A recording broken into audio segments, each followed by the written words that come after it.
Yeah. Bright sign glow on the strip. Hotel room stacked with scripts. Jake got stats on the screen. Cody with the deep cut memes. Hey! Red dot on, thumbnails ready. Mic check, keep that camera steady. Day one card look wild already. Whole card heavy, whole chat sweaty. Press play, then we pause on the entrance. Break down, gear that long-term tension. Yo, they been planning this since last November. Cody pull receipts, got the date remembered. Crowd shots, powers nearly lost my hearing. Jake called the turn while the champ still cheering. Peep the eye contact, future interference. Into somewhere, we predict appearance. Into somewhere, live from the chair. 2 nights, 1 city in the desert air. From the pre-show jokes to the main event glare. We go deep, go wild, we're already there. Into somewhere, run it back, compare. Night 1, night 2, which one was rare? Hit like, hit chat, pull up a spare chair. WrestleMania talk, we take you, yeah! Oh yeah! Night 2 hits like a kick to the jaw. We pause on the bots and applaud the brawl. Story of a move, Jake point at the scars. Look at that selling dude seeing stars. Cody rank gear in the middle of the match. Top 10 fits in the drip ball catch. Chat say coke, chat say base. We throw that pole up, settle that debate. From the cheap seats down to the first row flex. We got takes on the stakes, every suplex. Was that too long? Not a pace felt earned. We argue on cam till the replay turns. Into somewhere, live from the chair. 2 nights, 1 city in the desert air. From the pre-show jokes to the main event glare. We go deep, go wild, we're already there. Into somewhere, run it back, compare. Night 1, night 2, which one was rare? Hit like, hit chat, pull up a spare chair. WrestleMania talk, we take you down.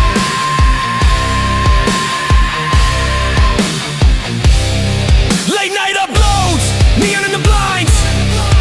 We got hot takes scribbled in the margins of our minds.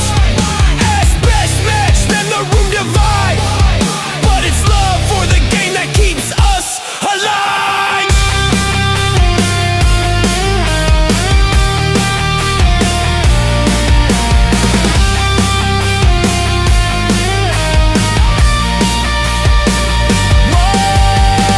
Into somewhere, live from the chair. 2 nights, 1 city in the desert air. From the pre-show jokes to the main event glare. We go deep, go wild, we're already there. Into somewhere, 1 more night to spare. When the ropes go quiet and they stack those chairs. We still talk, still laugh, still split that fare. WrestleMania's done, but we're still there.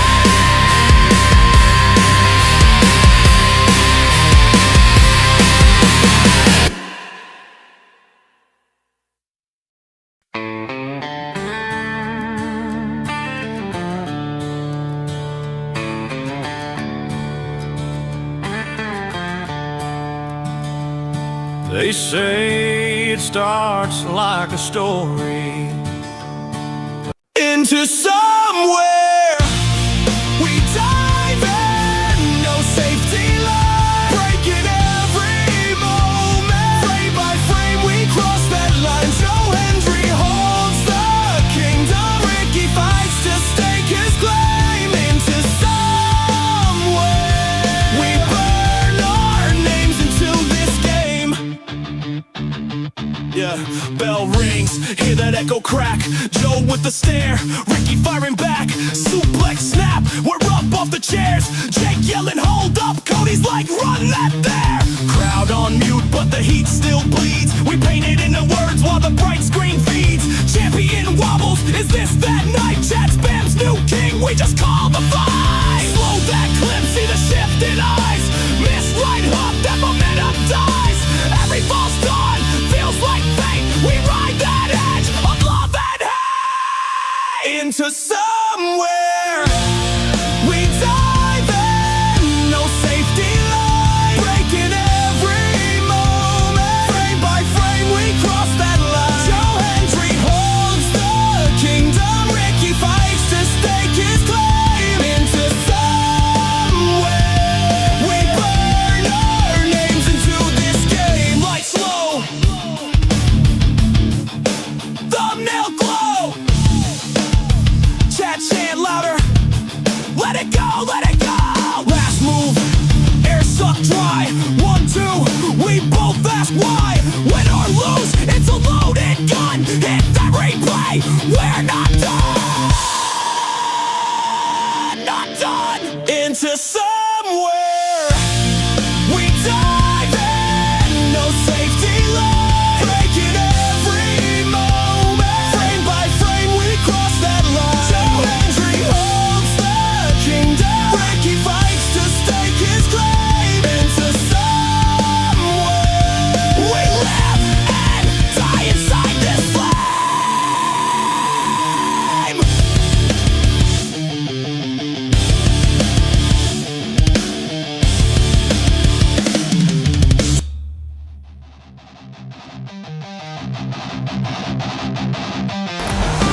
Woo! Boys, stand and deliver time! Yeah!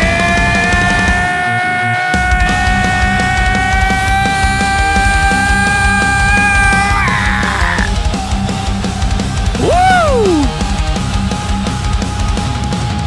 Sorry. Camera light burns my eyes. Shake and I'm in it. I'm with it. We're here to party.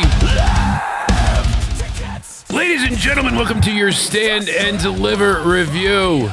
I am full of it. How we doing? Cheers all around. We are here to celebrate NXT's WrestleMania of the year from St. Louis. It was a hell of a show, and I'm not alone. That's right. I borrowed from the bank. I took a loan, and I brought my own friend back. That's right. From the Cater Takers, cemetery graveyard. It's Spaz Phoenix. Oh, that's right. The man, the myth, the legend himself is currently on assignment, but we've got Spaz in the house. I think we can hear you now, sir. Can you hear me now? Ah, there we go.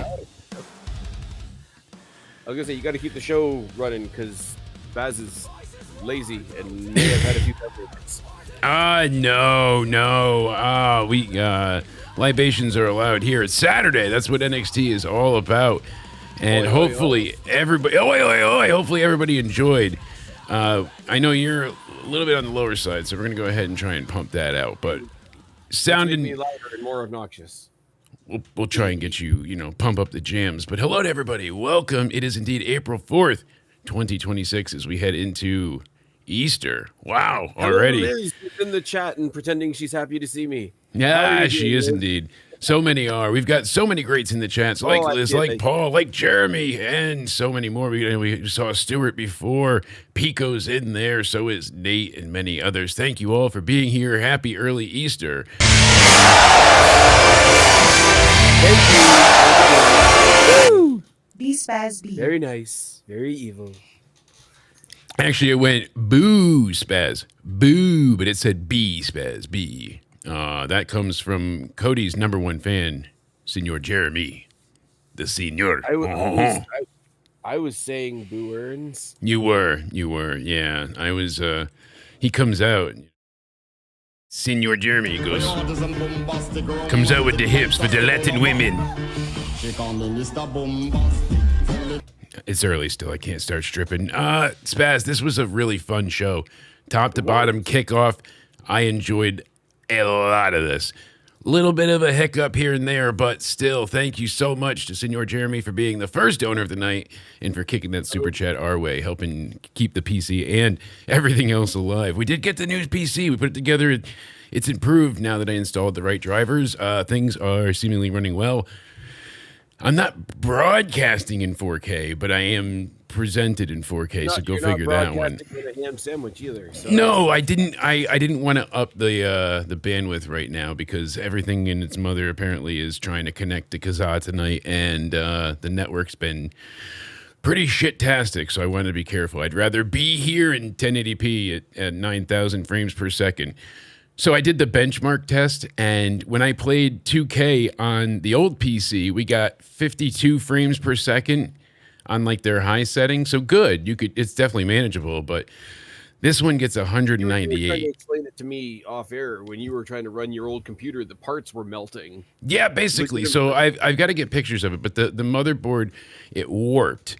And when it warped, now the pins weren't touching in certain parts on the CPU board and a few others, and it wasn't like it was missing. There was nothing to solder. It's just the board was slightly warped from where all the heat went through, and that was liquid cooled too. It was just the GPU running at that high heat for so long. It had a 3070 in it, so happy to go ahead and have this baby that we're taking great care of and working hard for. So hopefully everybody in the chat is doing well. We see Spaz Phoenix chatting in the chat. That's Spazception. They delivered a strong show tonight. I'm going to cut you off right off the bat. Go right ahead. Because after 14 years or so, I finally changed the logo on my channel there, playing with AI. Oh no, I was using AI. I'm a terrible person now. But I was over hanging out with our friends at the Wrestling for Life network there, and Yeah. I couldn't keep track of my own chats because I'm so used to the old Phoenix logo. I was like, where's the last thing I said? I was trying to make a point there somewhere. Yeah. Somewhere in there. But yeah, no, fuck AI, right? Oh no. Who would use AI? Especially not in this channel. God, that'd be terrible. Definitely not El Grande Americano. It's like summoning the Satan bell, but worse. I Jeremy's was not promised fantastic. tacos. Ah, He's damn not it. fantastic. He's making fun of the syrup. Don't make fun of the syrup. It's nice. Thick, It's delicious. Oh, we're off to We're an not amazing start tonight. We buddy. are. We are. I mean, St. Louis was definitely a great place to be. This place was rocking. And I love the comments that are like, oh, they only got 2,000 seats sold. They sold out, but it was 2,000 seats. And I'm like, and that's what you sell at a Dynamite when you're on a good day. And that's your main show. Like this is yes, it's stand and deliver, but they did it in fucking St. Louis. Like, yeah, it's a big market, but it's not the biggest market. The thing about Vegas is people not only travel there for work and leisure and vacations, but they would go and plan all the events. So they would go to Mania, go to this, go to WrestleCon, so on and so forth. It was a gigantic chain of events that made it one huge spectacle. So I like it being part of its own weekend, but being away from Mania also gets rid of that chance to have those gigantic stadium moments, I feel like, or arenas, I should say, not stadiums, but I digress. You get my point. I will say, to be fair, and I don't want because we're the NXT guys here, and I don't hide my bias usually. I have to be fair. Dodging strays. Yeah. No, I have to Light be fire. fair that in the sense of did they succeed in making me think that they weren't in a small venue? No, but I think they set up the venue as well as they could to make it feel as big as they could. I would love it to feel like it's in a regular arena. Over on my channel in the preview, I said they should have swapped it around. Had St. Louis be the go home show and maybe bring in pull a couple strings, pull a couple sheets, get a couple TNA people in, get a couple AAA people in, and try to fill the Garden. Would I like to see the days where every now and then they can go back and fill the Barclays Center? Yes. Did they manage to replicate that and make me forget that they were in a smaller building? No, they didn't. But if they came out there and said they had a purpose, if they could rally the fans with hair in my eye, they could go ahead and they would manage to do it. I know they would. They would have to be the same way they were for All In with Ring of Honor, to be like, we need to sell this, we need to do this, this is what we want, and this is what we need to make happen. Listen, we want to break a record, we want to help us. And that, if they could eat a little bit of humble pie, I guarantee fans would show up for. Because if you give them something to show up for, they care. They sold out that All-In building in minutes, 10,000 plus seats, that they had to keep adding seats until it was over capacity. The very first All-In. Yes, the Ring of Honor one. Before AEW started. Yes. And you know what? I will still even with how much AEW can eat my ass today, I will still go back and watch that inaugural not AEW All In and still say that was a fun show. It was great. You had the Jericho surprise, obviously, as Penta, and there was a lot of fun on there. Go in the chat calling out SmackDown. I think we could make a whole other pod about SmackDown, and we need to. SmackDown was pretty horrid, but I was like, I wasn't as harsh as some people. I think I gave it a 4. Chat. Somebody remind me. I've still not slept much. I am in a peculiar state.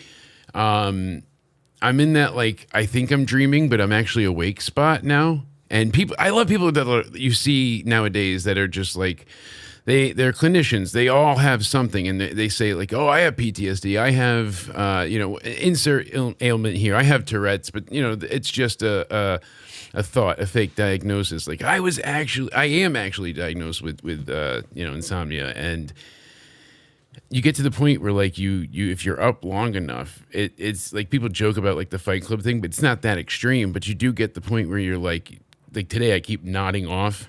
My wife's like, "You okay?" I'm like, "Shh, I'll be good." You know, like just falling asleep in like little micro naps, just enough for the body to be like, "Yep, we're still going." So we even saw it on air at one point. I'm like, "Yep, I'm good. I'm going." So you're gonna have to steer this ship, Captain. That's why I'm telling you now. So when we get into Stand and Deliver in a minute, you're gonna keep us afloat. We're both asleep at one wheel. That's going to be amazing. Absolutely. Well, here's the thing. You know, us big fellas, if we both lean on that wheel together, the centripetal force of what we're trying to do in the forward inertia with and minus gravity plus height equals, it's not going to move. Speaking of should be all right. Leaning on big people, the last time I was at an AEW show, I think I was the smallest guy in my section, and some of the sweat on my shirt wasn't mine. I mean, what? Anyways, that whole big, we had the drums. You know, I used to. I'm sorry. It's pretty gross. I'll give you a holy shit. There we go. Look at that. Spaz kind of knows what he's doing. No, it was like right around the same time as, remember that big social media post that went around about like how like AEW fans don't shower, and I'm like, yes. As much as I want to laugh at that, like that's kind of shit. Like, don't yeah, do that. It's all wrestling fans. But then you went, and then you went to the show, and I was like, and to be fair, the people around me were very nice. Yes, who went first, you or I? Because we both went to Collision at the time where FTR was like teaming with Punk. And they were messing with the Robinson Treehouse family. It was right before the Bridgeport one. I went to the Collision in Toronto. That was the night before. What's it called? Open Door, Forbidden Door gimmick. Forbidden Door, yeah. Because all right. So we went right after Forbidden Door. Basically, they got 2 tickets out of me because I wanted to see him. We went before because when Punk X'd out the belt, that was the night we went. You saw him; he had the belt already spray painted, right? Yeah. So we were the week before, because reason being, you and I made this joke, like, oh yeah, we'll put it to the test. And when we went. And we were like, "Oh dear God!" I don't know if Arthur Ashe Stadium, because it's such a nice open air stadium and it's gigantic, and the seats. I've been embarrassed enough. Anybody that's gone with me to a wrestling show in recent decade has known, like, I have to go and get us fat seats, which are the handicap ones. So they make you sit in like a folding chair, but they usually put you marginally closer than where you were. So that's a benefit. Remember Aaron Lewis? We got to sit on the side of the stage. My wife was like, "I'm happy you're fat for one time only."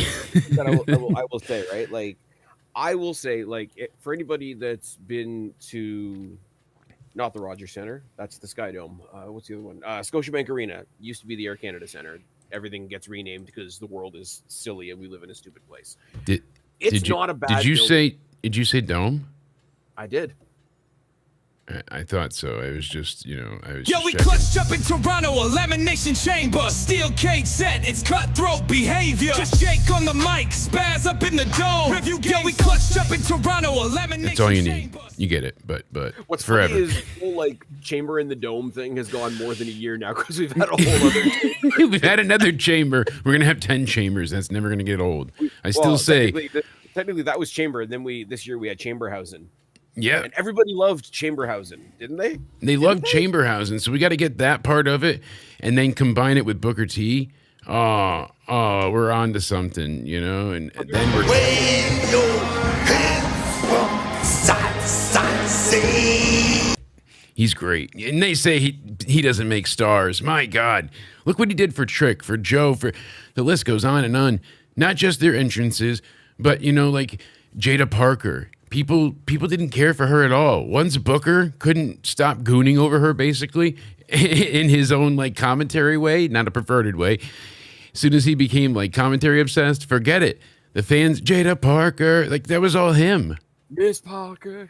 That is all Booker T, and he's done it it's been replicated numerous times, but yet he has the power. Because you and I have talked before, and like this is as good a tangent as any to start off the night. You and I have talked before, like, you get guys like LA Knight, guys like Jey Uso, and there's others, obviously, like DX back in the day, The Rock. Crowd participation and crowd, like, call and response is, like, one of the best things there is in wrestling. And Booker T, through commentary, is helping cultivate those things. Yeah. Look at Trick Williams right now. Yeah. Call the answer every time. Call an Whoop answer that every time. trick. People love chanting, but he's so much more than that. But yeah. what does it do? It gives them an aura. So when they come out, now you have something to yell. And what happens when you're yelling? People want to get in on it. And what happens when people get in on it? It's like a cult. Like it just keeps growing. Like that's how the Yes movement took off. People didn't know it was with Daniel Bryan, most people. They just knew the Yes thing. But then the story and Connor and, you know, his cure thing that they did and all of that with Mania 30, and it just grew. It blew up. It was massive. It was viral. But I want to touch on something, and it's completely out of order. But right before they went into the main event tonight, Vic Joseph really drove it home, like talking about what Stand and Deliver can mean for people, and he made an excellent point. Look at the main event of Stand and Deliver last year. The 3 guys that Stand and Deliver last year Are all. two of them are fighting for titles. Mm-hmm. Am I right in that? Yeah, 2 of them are fighting for titles. Yes. And the other one fighting Brock Lesnar. Exactly. All like it's not even. How do you beat that? You don't. I was gonna say arguably, but not even arguably. Potentially, like Brock and Oba is pretty much the only match on WrestleMania that everybody agrees on. So I would definitely say it's bigger than a title. Yeah. Trick Williams is like $1,005,000, and Javon Evans isn't really being presented in that top tier, but he's the mid card that you look forward to. Yeah, and so here's the thing, like growing up in the Attitude Era times, one of my absolute favorites was Road Dogg. He's known this, like always. And I actually thought a few years back, I'm like, why is that? Because not that he wasn't a good wrestler, but his matches then, they were always super short, or there was some DQ spot really, or they put somebody through into a garbage, bin, or in a trash can, or in a like that. There wasn't a lot of depth to it, and it wasn't like wow wrestling. It was the call and response thing. It was say it along with me now, ladies and gentlemen, boys and girls, children of all ages. Like I remember my buddy Nick and I, and even Jeremy at times, we had that like written on notebooks. Jared was big into the Hardy Boys. When we went to SmackDown, he wanted the pendant, and they sold out, and we were heartbroken. Bastards. You remember there was a pay-per-view ages ago where enough people had gotten together and printed it all out, and the entire speech was like written around the outside of the audience, like with one person holding up a piece of paper and a piece of paper and a piece of paper and a piece of paper. And they just made the whole thing.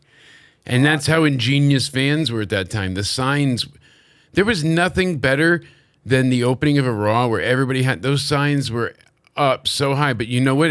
People knew to keep it down, like during Pyro. You didn't have people holding it up the whole night. It was like only during big spots, and then people like it was like a different time.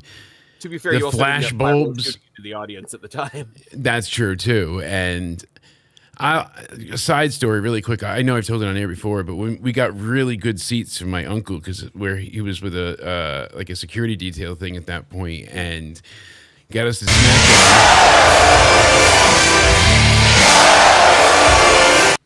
I want a discount on high quality curtains, please.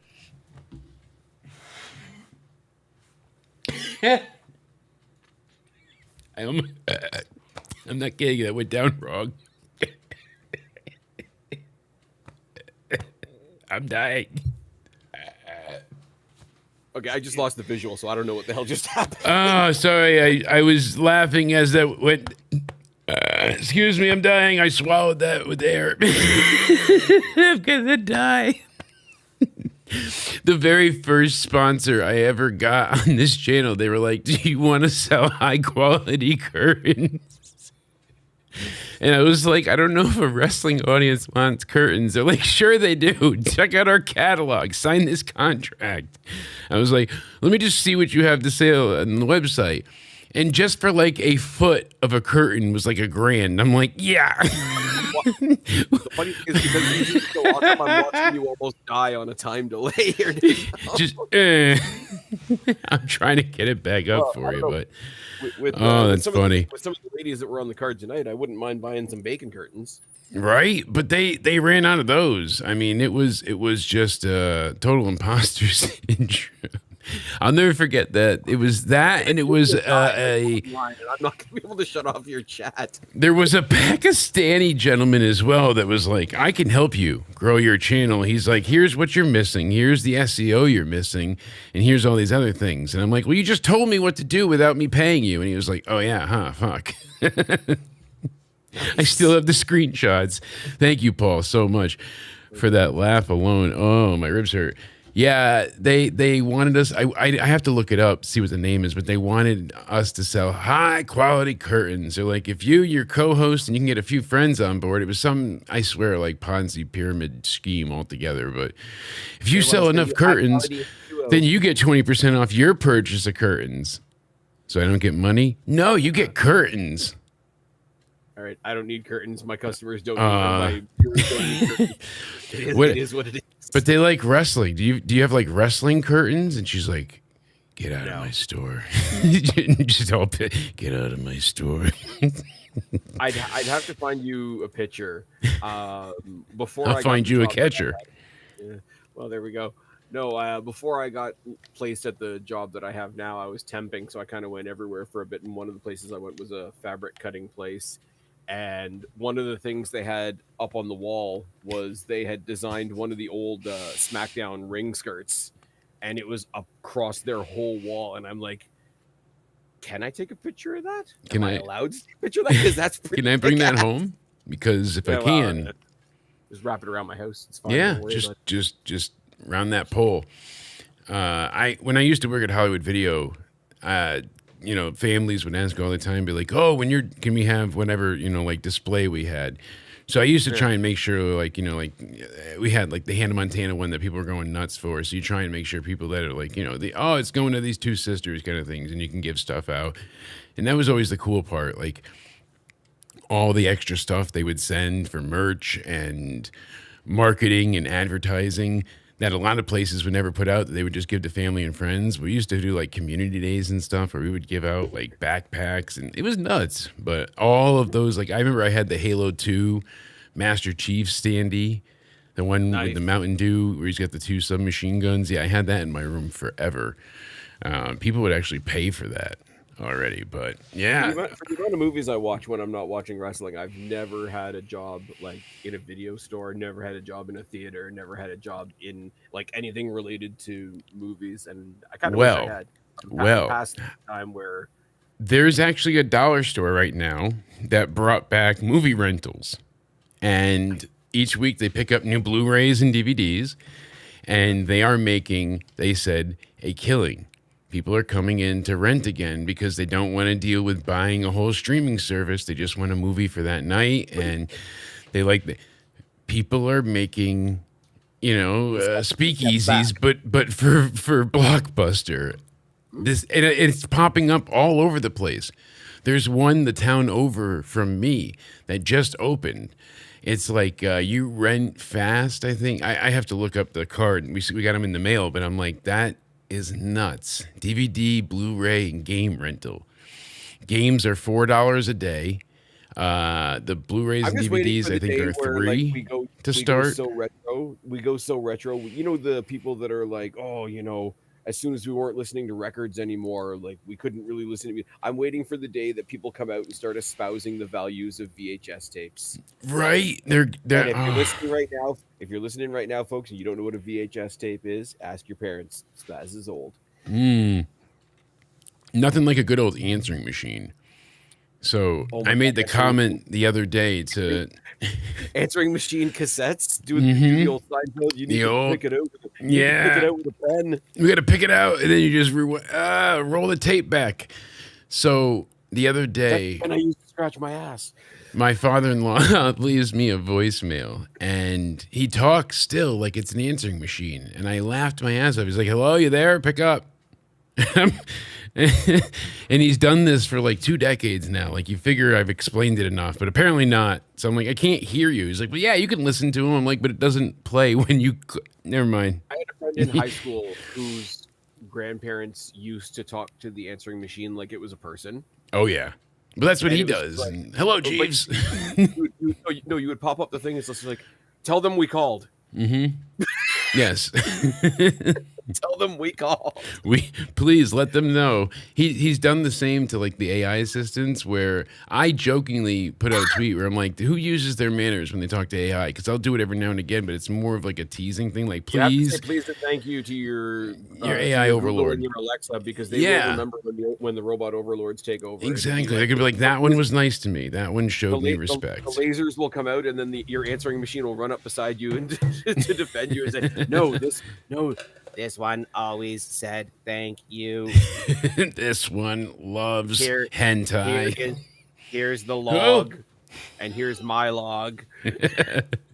Anyways, there was a show tonight. Enslave him as anal slave. There's also a Raw coming up this Monday, the penultimate show. That's my word, because people are like, you don't know what that means. That was the biggest thing. And I'm like, it's before the last, you know? And they're like, well, shut up. We got Brock and Obafemi face to face. CM Punk speaks after attacking Roman Reigns on the previous show, and Seth Rollins opening the show. Okay. I'll call out WWE for this, because I used to call out AEW for it back in the day. When it gets this close to WrestleMania, and because normally on Raw, it's like, oh, so-and-so and so-and-so like are going round 3, and this person's winning the title against so-and-so. At this point, watching the ads for Raw is just like, all these people that are on the show will be on the show. They'll be on the show. See, I love this. You can keep talking, and I get a chance to pee, and no one's any the wiser, because I got a cast in my foot, so I got the urinal. Tune in on Monday to see people come to work. Right? And people just go ahead and they want to go to work. And I have nothing left to drink, so see, it's dual purpose. Oh my! Tastes like vodka. When I throw this out there as an audio extra, that's going to be really awkward. Yeah, just to know that I'm drinking a big cup of, gigantic. Anyway, it's pretty large, but hey, there we Shawn go. Michaels Sexy Red kicked off the show. How about that? Before we even got that, we got our pre-show. The pre-show tag. Oh, yes. I have to tell the story. WWE is kind of retarded. Yes, please do. So everybody in the States that was watching this show, I'm assuming you tuned into YouTube at 6:00 and watched the kickoff, and then it just went right into the show, correct? I had to switch to a new stream, but I also was like a few minutes behind, so I don't know if it just sent everybody there or not. Because everywhere else that are watching it on Netflix didn't have access to the YouTube stream of the show, because I guess they wanted people to tune in for Netflix, right? But Netflix does not and has never included the pre-shows. So it's a bit of like tune into YouTube, watch the kickoff, and then go to a completely different I was gonna say venue. That's the wrong thing. Yeah, that's not to watch the actual show. But there was nothing, and I sent you the picture. I'm just like, are you guys getting this? Can you? And everyone's like, the hell link or no. whatever? And it's like I got other people. I think it was Bradley over in my chat from the Wrestling for Life guys community. Sent me the link, and it was, quite obviously, this is not available in your area. I sent out inquiries to the only other people I know that know stuff is you and KJ and Nick. And I'm like, somebody tell me something. And Nick's like, well, we've got it here and blah, blah, blah. And this is what I've got. And yeah. And I'm like, so he sent me a link. It didn't work. Bradley sent me a link. It didn't work because it was obviously blocked, because I assumed that it was attached to the whole show. And it's just like, okay, I go back to, you go to the WWE YouTube page, and there's like videos, shorts, playlists, blah, blah, blah. You go to the live thing, and the next thing listed to go live was AAA, which is happening right now, actually. I'm like, okay, maybe I just don't get the kickoff. And I wouldn't give a shit if it wasn't for the fact that they actually put a match on the kickoff for once. And Nick from Wrestling for Life, Big Nick, our buddy, who's awesome, gave me a recommendation for a VPN, which I've never done before. So I took 5 minutes and taught myself how to use a VPN. Got on there. There you go. Hey, that works. And figured out that once I had the VPN going, I couldn't send super chats to anybody because I have a Canadian credit card attached to my YouTube account. Oh no, because it region locks it. Yeah, and so I was like doing super chats from my phone for a little bit, and then like as soon as I figured it all out, got in and got the show going, and they started watching their live stream. Shout out to them, best live stream watch-alongs in the biz. Go check out our friends at the Wrestling for Life Network. It's like, Oh yeah, Spaz said something about that. I think they figured it out like 5 minutes ago. It's out there now. Like, fuck me then. Yeah. So by the time we You actually get fucked. going, Exactly. So no, by the time we actually got going into the kickoff, it was available up here now. So I just ran myself into a circle for no reason. So WWE, figure your shit out. you wait all that time for fucking nothing. And then it was so now I got a VPN on my computer for virtually no reason. I mean, well, no, you can use it for a few good things. I mean, I could think I of one or two. I mean, you know. I mean, I have an imagination, man. It's fine. I know, but your partner might not, and that's the problem. I mean, they can only get choked out so much. If they're not awake, it's okay. I didn't know, but did you know, and I shit you not, that erotic asphyxiation is back? They made me bleep out auto. Still, that's back now. Because they're having, hold on, gotta get And all that oil and no, it's jizz. up and dries up.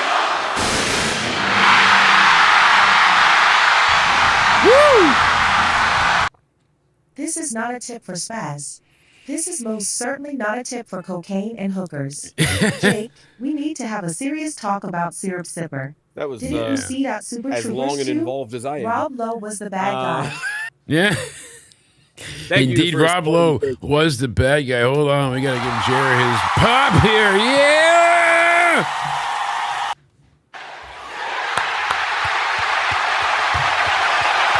Listen to that. Another spaz. Oh, no. Be nice to spaz. Be nice. Jeremy, thanks for supporting Jake, buddy. We appreciate it.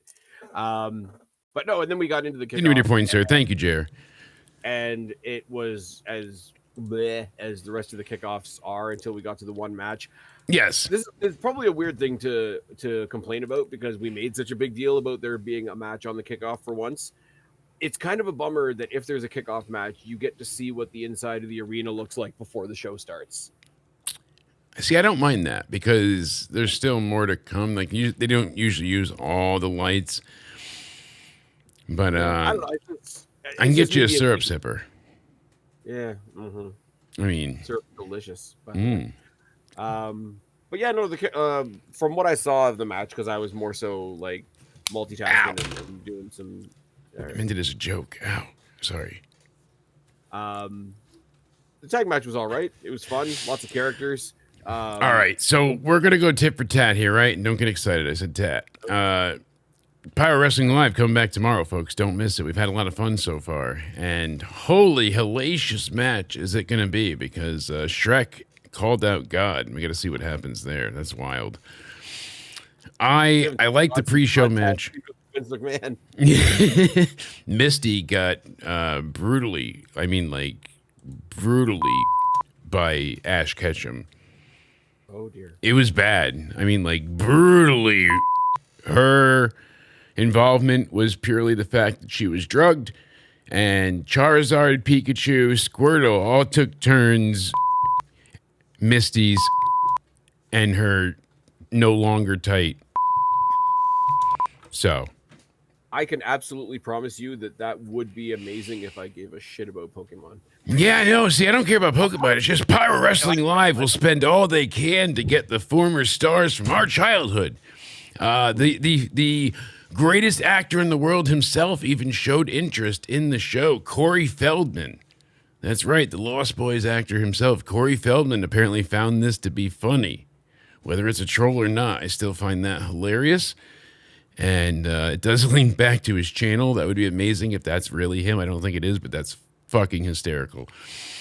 Yeah, I like the opening tag. You called it. I thought the Birthright had to win. And you're like, no, they're going to do a fun match. It's Stand Deliver. You gave me all the great reasons. And I was like, God damn it, Spaz. You turned me to the Spaz side. Not the dark side, just logic. And boy, were you right on the fucking money with this one. Like, well, Birthright's dead, huh? Like, that's how it feels. DOA. I don't think so. I know it's not the case, but it feels that way. They're not gonna not even pay attention to this loss. This probably means nothing to them. Fuck all. They're not even gonna grow from it. But it sucks in the fans' eyes, and it's gonna be hard to overlook. I don't think so, because the fact that it's on the kickoff, and the fact that if you remember what kickoff matches used to do for us, just basically warm up the crowd before the show Yeah. actually starts.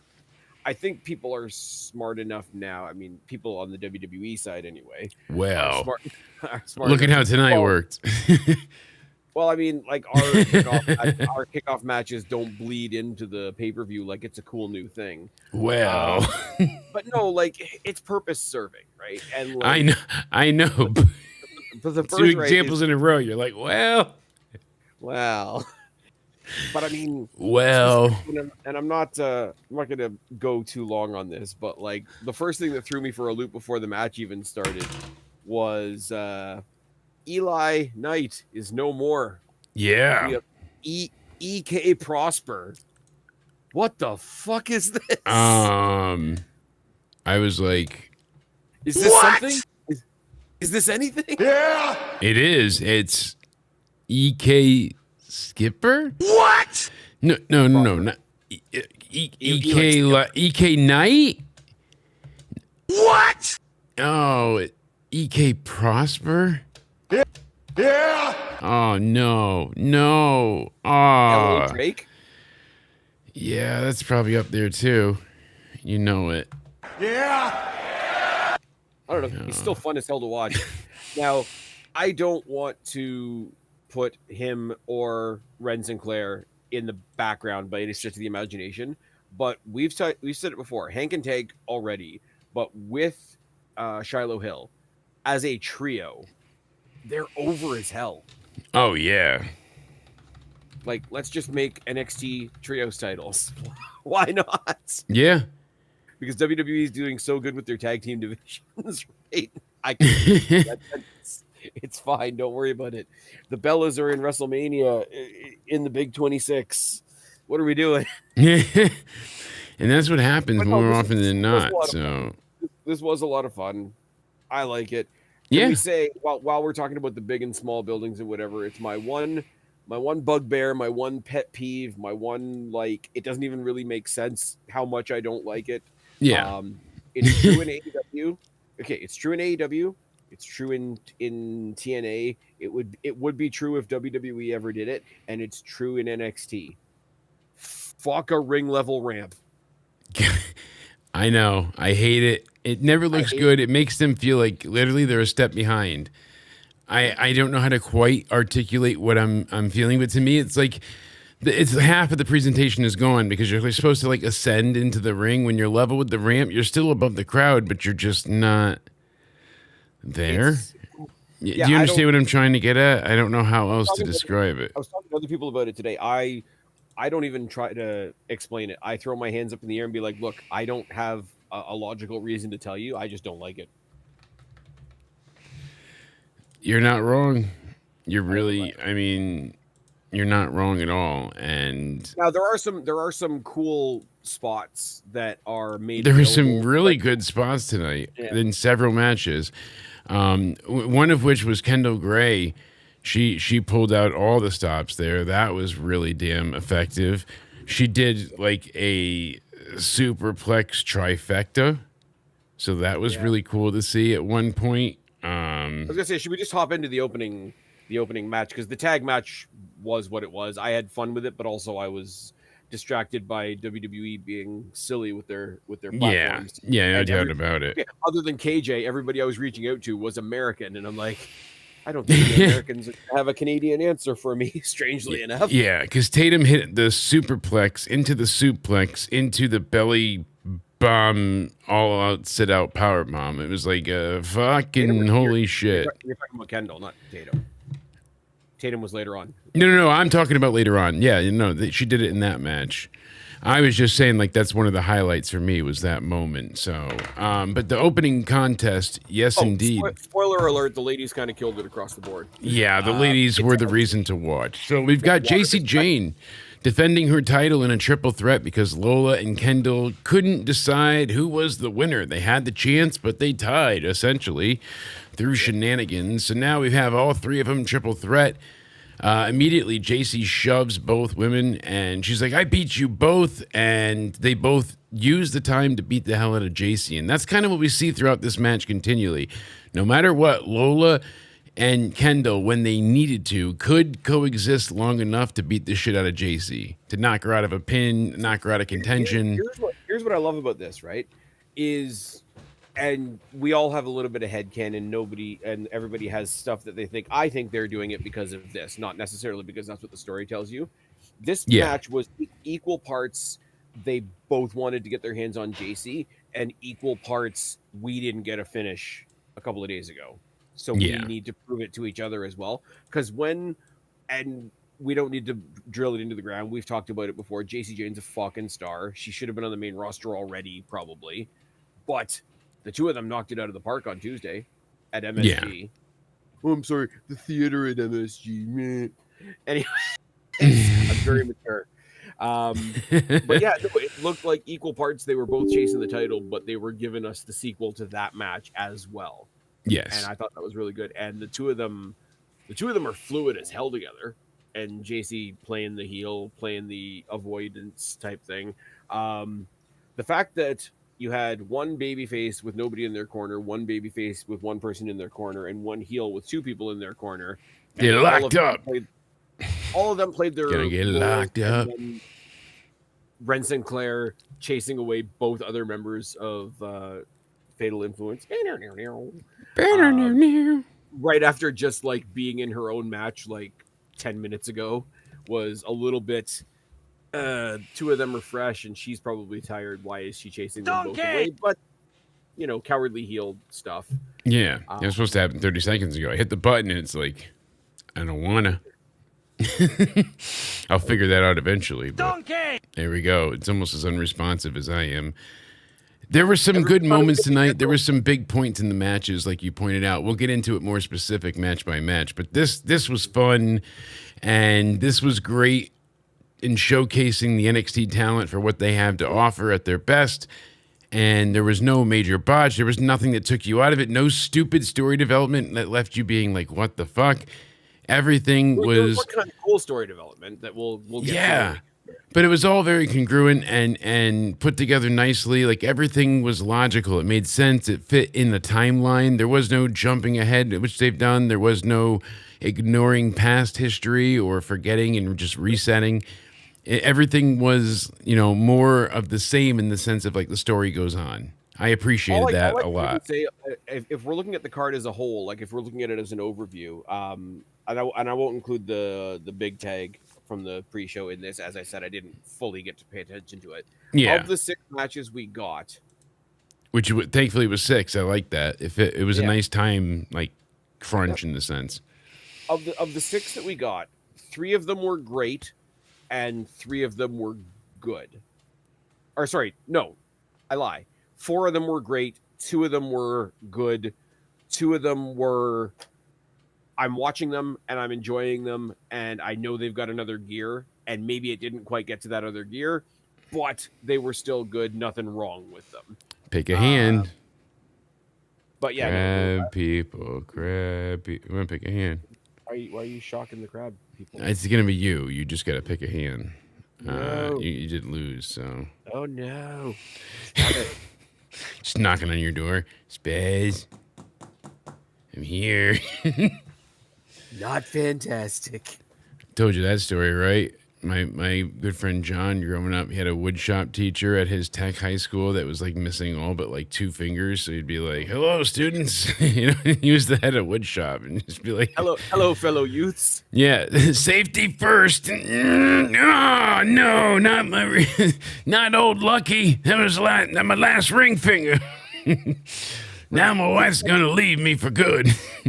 For the second time tonight, to the audio listeners out there, you'll have to go back and watch Jake's video to see why that's really funny. Yeah, mimicking me. It was a John Handy that Will Sasso used to play on Mad TV, where he would go ahead and he would get destroyed by the end of the skit. Like he would be showing you how to hang a birdhouse, and he'd nail it through his thumb, and like the birds would attack him. He'd set himself on fire. Like it was all these extremes that would happen. It was great. Not the brawling birds, right? No, not at all. And quickly as well, besides we told you about what's coming on Raw, SmackDown sounds about to be the same. So we'll see what happens there. But I don't know if anyone's really excited for SmackDown at this point. It's close to the go home show. If we look at our midnight countdown, we've got 13 hours and 13 minutes and 13 days, right, to go, something like that. All right. Yeah, it's like 13 days and 13 hours. We're cooking. We're getting there. I'm excited. It's not far away at all, but this show feels less like a WrestleMania and more like a build to WrestleMania, if that makes sense. I wish they were more involved with the card because it's not even just because it's not attached to Mania weekend. That adds to it. It was big. I feel like it just, I don't know, missed something to make it feel larger than life. Everything was entertaining. Everything was fun. I can buy that. As I say, there's 2 matches where the worst thing I can say was they didn't quite make it to where I thought they would, but they were still good. I don't know if it was the energy lacking, passion lacking, something. There was something there that you felt from a 2,000 person audience. This is what I was saying before. The worst thing I can say is they didn't succeed in making me forget that they were in a small building. Yeah. That's my and that's a great point. I applaud you for that more than you know because that's so good. Because I'm pretty biased. But that is perfectly honest. I mean, they had 2,000 people there. That was their max. That's what they set up for. So you can knock them for saying like, oh, you couldn't sell more, or you didn't want to try. I think they would have sold more had they tried, but it was such a long ways away for them to build into. They're like, oh, we'll be fine. Yeah. It might have been you. It might have been somebody else, but somebody did mention, and I think they were talking about NXT, but it was one of those across the board type things, like reality check type things. Would you rather sell out a small building or prove that you can half fill a normal building? Yeah, that's what's telling on you then isn't the seats you sold, it's the seats you didn't sell. So there's a bit of a reality check. Like every time we talk about Dynamite and Collision and the warehouse where they're having ROH now. Yeah, wherever they are. The response is like, look how empty it seems, feels, sounds. NXT's not doing dramatic numbers either. I'm like, yeah, I know. But they make it at least I can admit that. Be acknowledgeable. Yeah, they don't try to hide from it. They don't mess with it. And on top of it, they make sure that when it's said, when it's known, it leads to improvements, not catty banter. They don't go back and forth with AEW. They just, all right, well then let's improve or let's make. You've seen them do that. Like they entice people. They had a really good response the first time they went to MSG, but the setup was very weird. So if you notice this time they changed the entrance area. All of it was different. Yeah. And it looked much more presentable for TV. Remember how Madison Square Garden used to be before they renovated it? And you had that where they were coming out of that tunnel at the side, and the diamond oval. Yeah, pretty much. Where you didn't have any room for a Tron. It was just like basically you were coming out of a hole. The tunnel, that's it. That's how I feel it is when they go to the theater at MSG for NXT. It's so funny because that's really how it ends up looking. Honestly, that's what they end up getting is like that just tunnel experience from ET. Take me home. Phone home. As much as I love NXT, like, yes, of course they need to get into bigger buildings. So when I say some other show, like, your attendance is bad, and you turn around and say, like, oh, well, NXT's attendance is bad too. It's like, yes, I know. I can admit it. Can you admit it? Can you tell me that that's a thing? Because I'm telling you right now. Your show that's so fantastic is being outsold by 6 or 7 or 8 times by the show. Yeah. So that's fine. And on top of it, like you said, to have 2,000 raucous fans that are there because they want to sell it out for you, they want to cheer, versus if you do half sell a building, a lot of those are probably people that are like, all right, I got to go with my kids, or I got to go with family, or I won tickets, I was comp tickets, whatever it happened to be.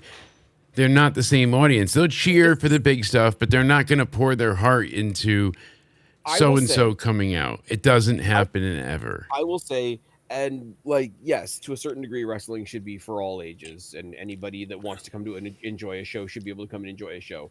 The issue with crowd noise and WWE trying to make their stuff like kid appropriate, kid friendly, PG.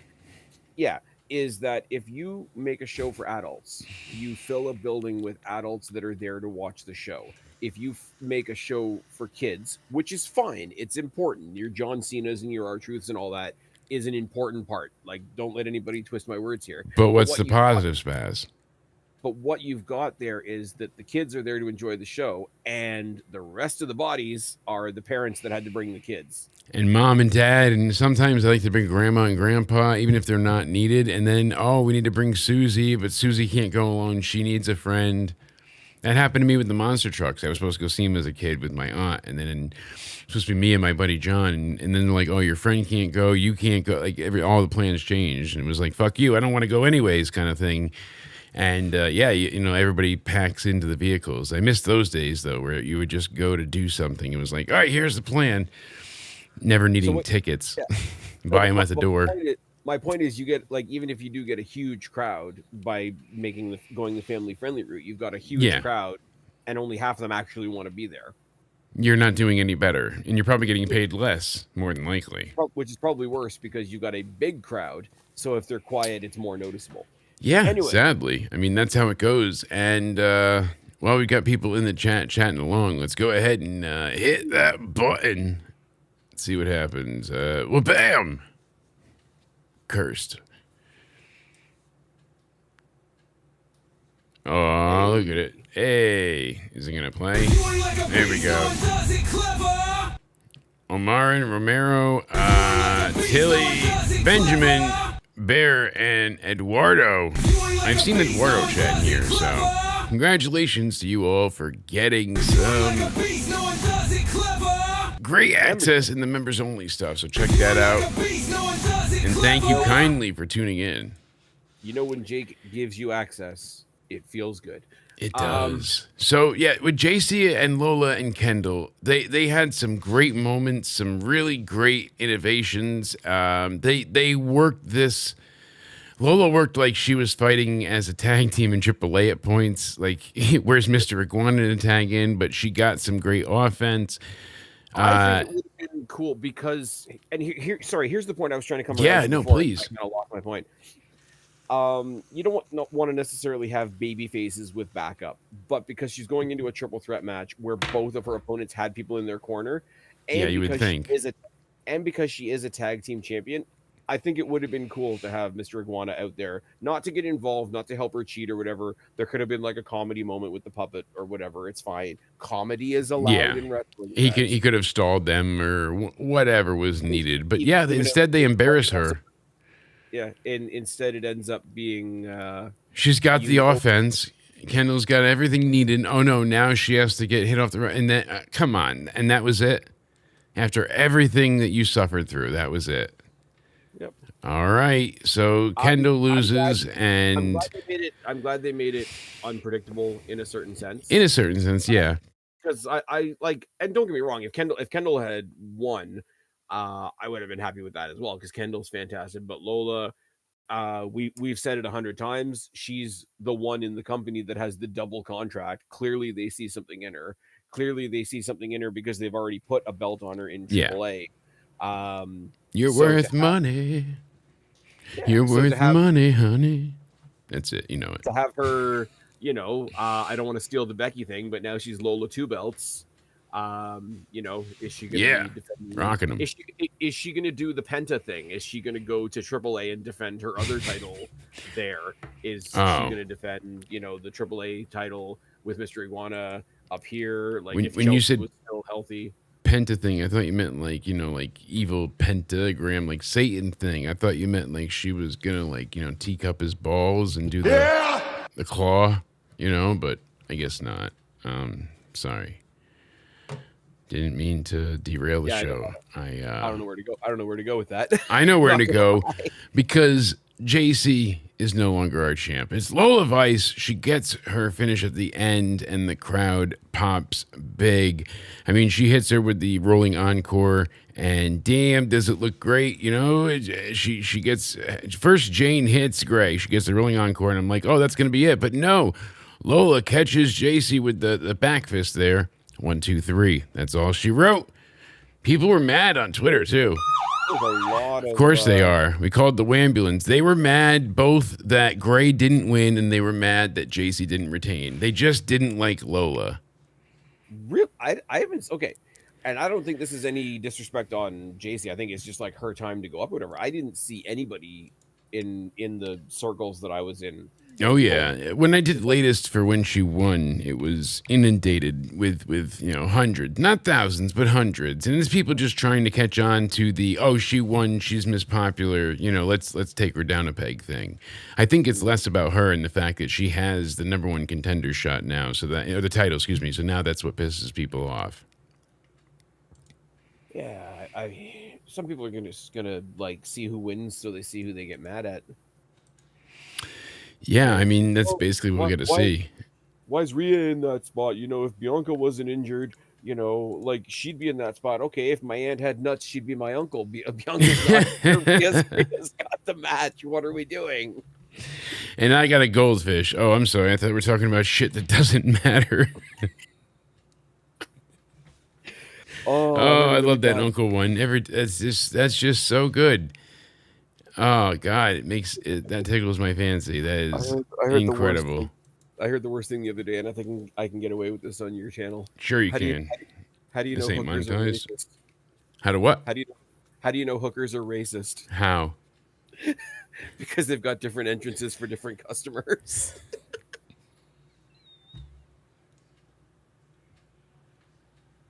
I think I just killed Jay.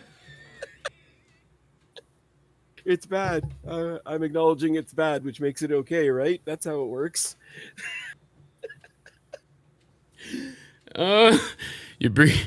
Anal segregation is a new one.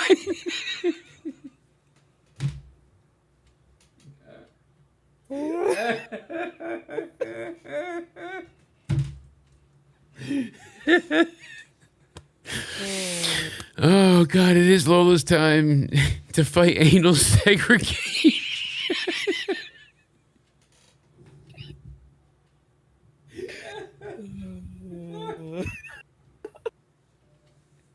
The show's just over right now because I killed the host. We fucked up. Oh God. Yeah. I mean, it makes sense why she's champ then, but Lola won. She's not racist. We know. Don't ask questions. How do you know? It's a fact of law. When you walk into prison for the first night, it's all good until you fart and somebody else says, "Oh, it sounds like it's just my size." That's about a 7.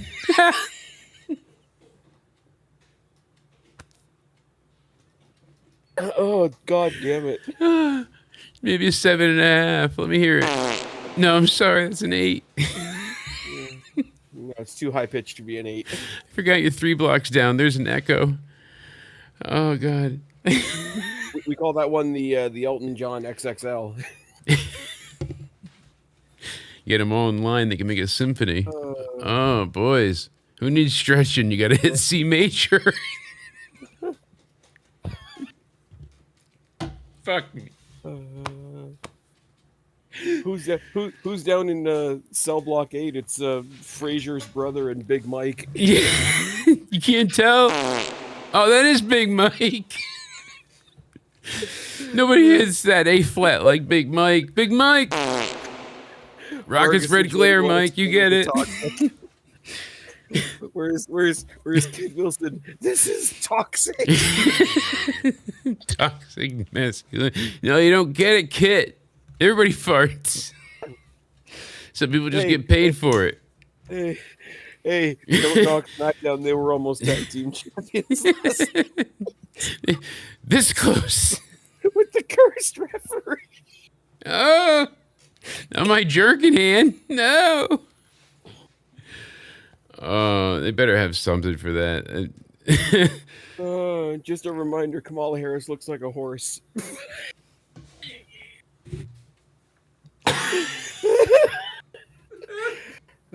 She's riding Big Mike. Came on my nose. This is just okay. This is just perpetually me killing Jake. Pay-per-view review anymore. What show? The show we didn't watch any show. We are guilty. We're supposed to watch something. I didn't know we were watching shit. I didn't even know it started yet. Fuck, I'm so behind. That would be my luck. Hooker, apparently. Yeah.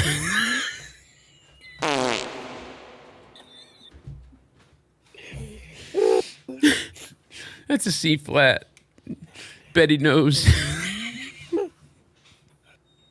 She wearing leather? Don't forget to help control the pet population. Have your hooker spayed or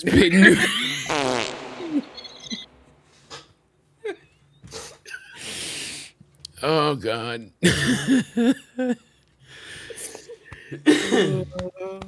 All right, I don't know. my heart didn't stop. Here we go. Here's the punchline to that joke. Something, Sasha Banks. Oh, see, you get it. Where's my done? Just the crowd goes wild. Actually, no, she got fired. You can't be a hooker with more forehead than me. Oh, no one likes that.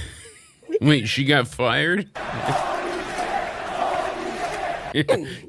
No, if she gets fired.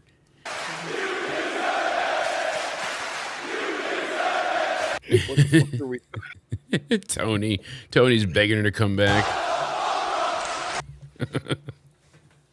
TK said, if you're in AEW, you better be XY. Well, googly eyed and you better be XY, no guy. Take that, left wing voters. Oh God, that's what he said. He wonders why the Jags are down. TK took one look at a hooker and said, oh no, what am I supposed to hold on to? Dad said it was like bowling. I don't see the holes. Oh, poor boy.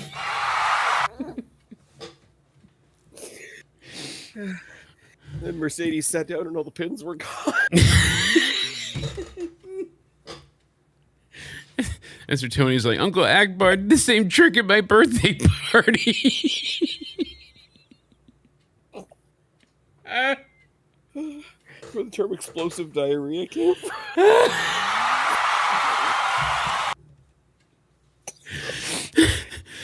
Oh God.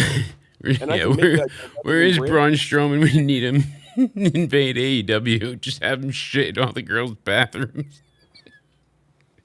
Feed him to a bunch of fucking death chili. Where's Mercedes? We need to go outside. She can't get changed, sir. Why not? Hazmat hasn't cleaned it yet. Oh, Jesus. They'll figure it out. But it all comes back to the surprise. Lola Vice won. She did good. Everybody loves Lola. You go, girl. Yeah.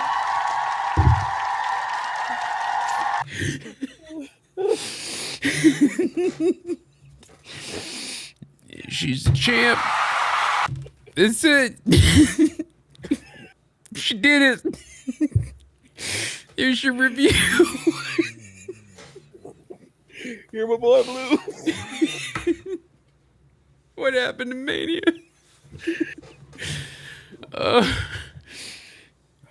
What a match. Best ever. Crowd loved it. Lola 2 belts. She's got them all. She's going to collect them. She's going to keep collecting them. Like STDs, got to catch them all. She's got them up on the belt. Here we go. She already got AAA. Now she's going to take one of the CMLL belts, and then she'll go for the AEW one, too. Why would you want CMLL belts? Just to piss off Tony. You see this new girl? She's a WWE talent. All she has to do to piss off Tony is exist. Well, true. Let's make it straight close to the heart, though. Let's take those 14 like nothing belts that Mercedes had, and yeah, this one is better.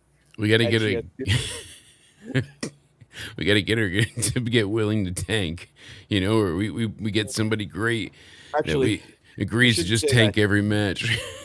I should take that back. I should take CMLL very seriously because their worthwhile champion Lucha Cesaro.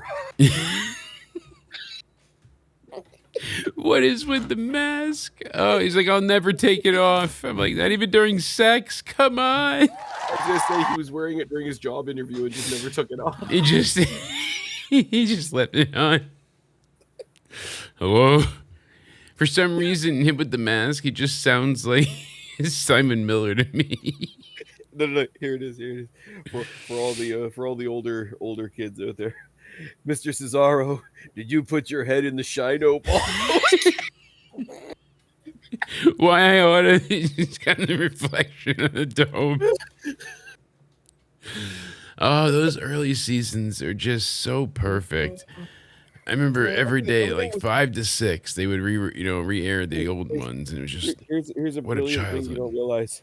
Here's a brilliant thing you don't realize. Lots of things were better before everything was shit. Shit. Have Especially you looked wrestling. outside? Have you looked outside? I try not to, the cast makes sure I don't get out much, so I'm shocked every time I look out. It gets a little bit worse. Oh, fantastic. We're doing our best to fight the pandemic of warm drinks out there. I kid you not, the housing authority was supposed to buy the unit across the street and turn it into new offices. So it started at like a few months ago. I'm gonna die too. Don't you die on me. Bless you, I think. But they went ahead and they dumped off these huge shipping containers like you would see in an action movie. And it had all their supplies inside of it and stuff. I'm like, all right, cool. Those aren't an eyesore. And then they came and they started like storing all the wood and stuff. But there was no coverage for it. People stole it. People broke it. Horrible. What you don't know, right? you So don't now know it's is after the sun went down, Yeah. they opened up those bins and out came the Mexicool. all the workers underlay.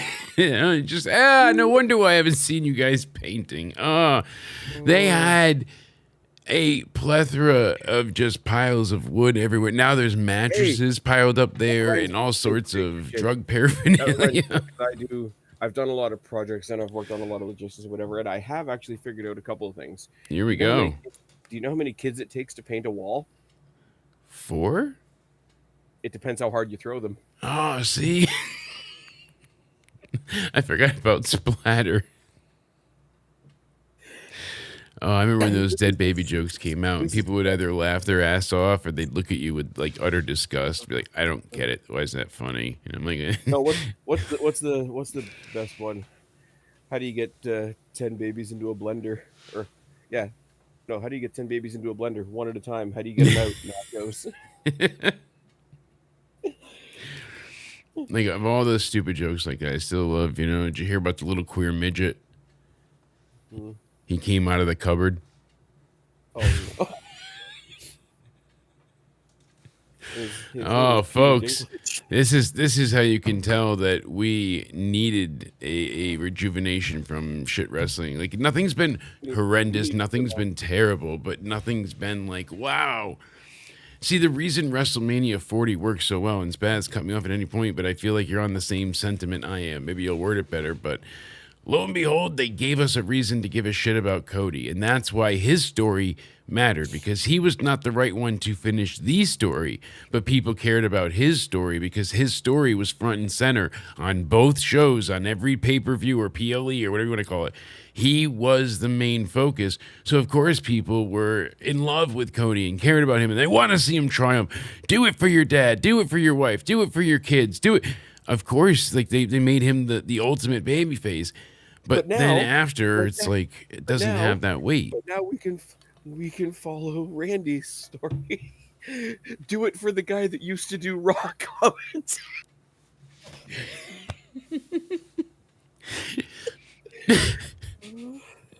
I don't get the Pat thing. I know I love how angry everybody is. I already figured it out, and I did. And people told me that I am a retard and I should go back to my mom's basement. And I'm like, she lives in my attic.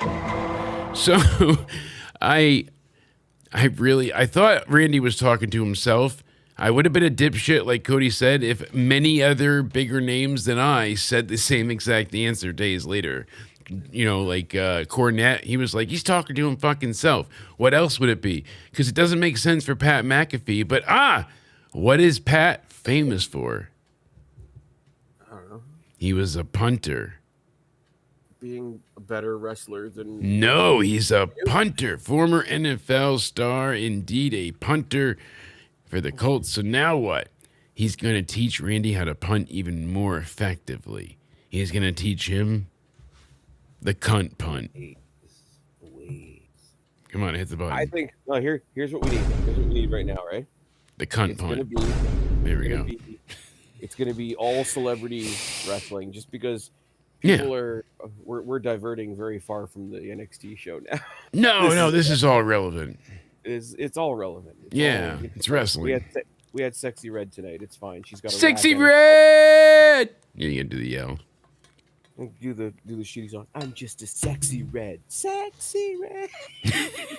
I'm just a sexy red. Sexy red. Yeah, she just Michaels makes looked me like laugh. a guy that shouldn't be that close to a school.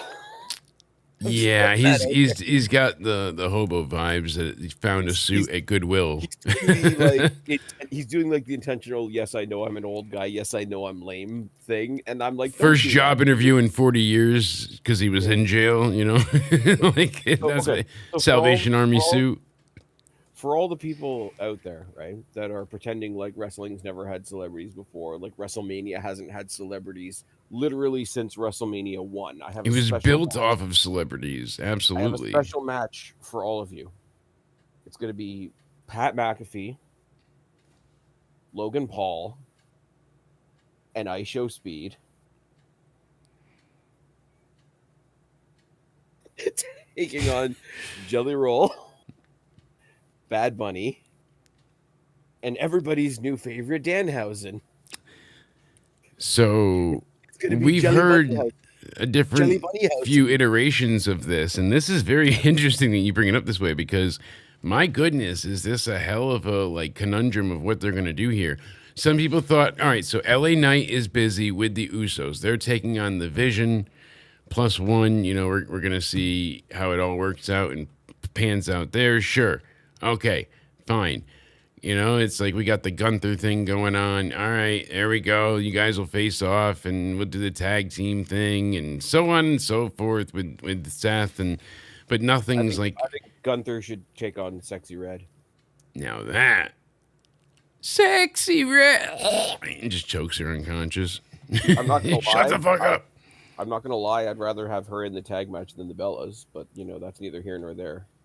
Exactly. So now apparently they wanted Speed in a tag match at one point, and you know I don't because he hit LA Knight, and they're like, oh, it might go that way with the way they did everything, but then it could. It seems possible. So you get the Vision and LA Knight, or the Vision, excuse me, and Speed versus LA Knight and the Usos, and I think we should just put Danhausen in the main event.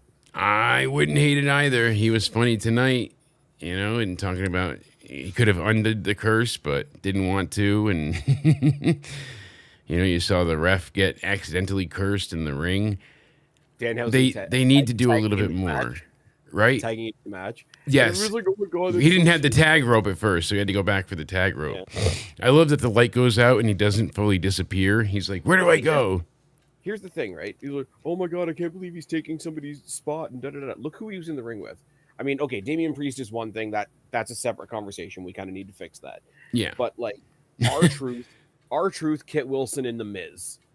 Upper echelon, yeah. Not the like top, but upper. Like yeah. if Damian Priest was off doing something else, I kind of wish he would. I think his title run was like very underrated. But like swap him out, swap Danhausen in. If the tag team champions right now were Danhausen and our truth, like yeah, let them fuck around with Kit Wilson and the Miz. Yeah, exactly. Let's see how this works. Continue, sir. Anyways, so we've gotten past the first match, right? Yes, finally. Tag team title match. Kind of predictable because it's people visiting from the main roster, but Swipe Right, Vanity Project, whatever name they're using today, successfully defending against the Americanos. Yes. This one and the next one were the ones that I would say not great, just good, because I felt like they were like scraping on to like getting to great and never quite got there. But again, not bad, just not as high as I would have liked to see it. Yeah. Pretty decent showing for the swipe right guys. You've got guys coming down from the main roster to like basically put them over. There was a little bit of shenanigans. It's one of those fun matches where it's like, yeah, the heels are cheating, but so are the baby faces, so it kind of nullifies it a little bit. No kidding. Just a solid outing. Absolutely, and they look good. I mean, that's really what it is. They look damn good, and I am happy for. The Americanos are great. Yeah. I like the fact that other than Gable, the other three Americanos are neither luchadors or American. Yes, and it makes for a very funny and entertaining set of events. So I do enjoy it, and also they have wrestled so well now. Like, it's been accused of being some certain names, but not guaranteed as such. So interesting with what we've gotten here. So hey, look at that. We can have the chat here to here, and we'll mess around with it like that and see how that works. We'll throw it up on this side, and I can make it a little bit bigger. Don't you worry with the font. But hey, look at that. We'll see what's going on, and then we can hear from you kind folks, because I forgot I got that widget on this computer, and I didn't remember to use it. Here we go. I made it bigger. Look at that. So now people can see what they wrote. Yeah, Bigger, not harder. Yeah, other than like solid match, made the guys look really great. The luchadors did lucha things. The fact that they took the metal plate, stuck it in his mask, took it from his mask, stuck it in his pants, took it out of his pants, used it as a thing. There were so many steps to this. It was very convoluted, but it was fun. It was exciting, and as much as I'm not a fan of the El Grande folks, they did a damn good job. Americanos really like, and no, I'm not putting them on the level of Eddie Guerrero, but they are pulling off that Eddie Guerrero thing of like, you're a babyface because we like you and because you're fun. You're gonna cheat, and we're gonna cheer you anyway because we like you and you're fun.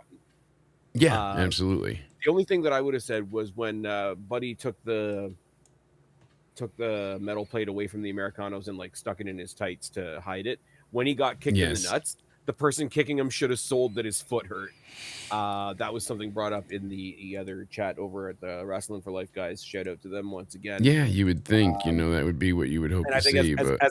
As a comedy bit, if you like go to kick somebody in the dick and you hurt your foot, like that's the shtick. You know what I mean? Yeah, that's what you're going for. But that's like I'm nitpicking on a comedy spot in what was otherwise a really, really good match. So yeah, it was fun. It was entertaining, and it was a bit surprising. So I'm glad they did it as such. And hey, I thought that Vanity Project would retain, but the way they did it surprised me. The fact that they got in almost a 14-minute match that was never boring. I was at their pace, and it was well wrestled. And they made sure to feign the ring style of luchadors. They really stuck to the roles, so it never had you struggle to believe. Suspending disbelief was not impossible. The modified airplane where he had him over his back and holding him by the chin and spinning him by his jaw. Yes, which is very cool, but dangerous, but cool. Not the first time I've seen it, but the first time I've seen it not look messy or as you would say, like really convoluted or contrived. There's somebody else from over in the UK that does a similar airplane. Yeah, but usually the other person has to like hold on to their wrist or something. It never looks great. Yeah. Yeah. This guy had a ton of core strength, whichever one took it. One, and then two, the guy giving it had so much balance to keep him leveled and straight the whole time. That's hard. It's a very impressive thing that gets overlooked very quickly. So I'm glad you pointed that out.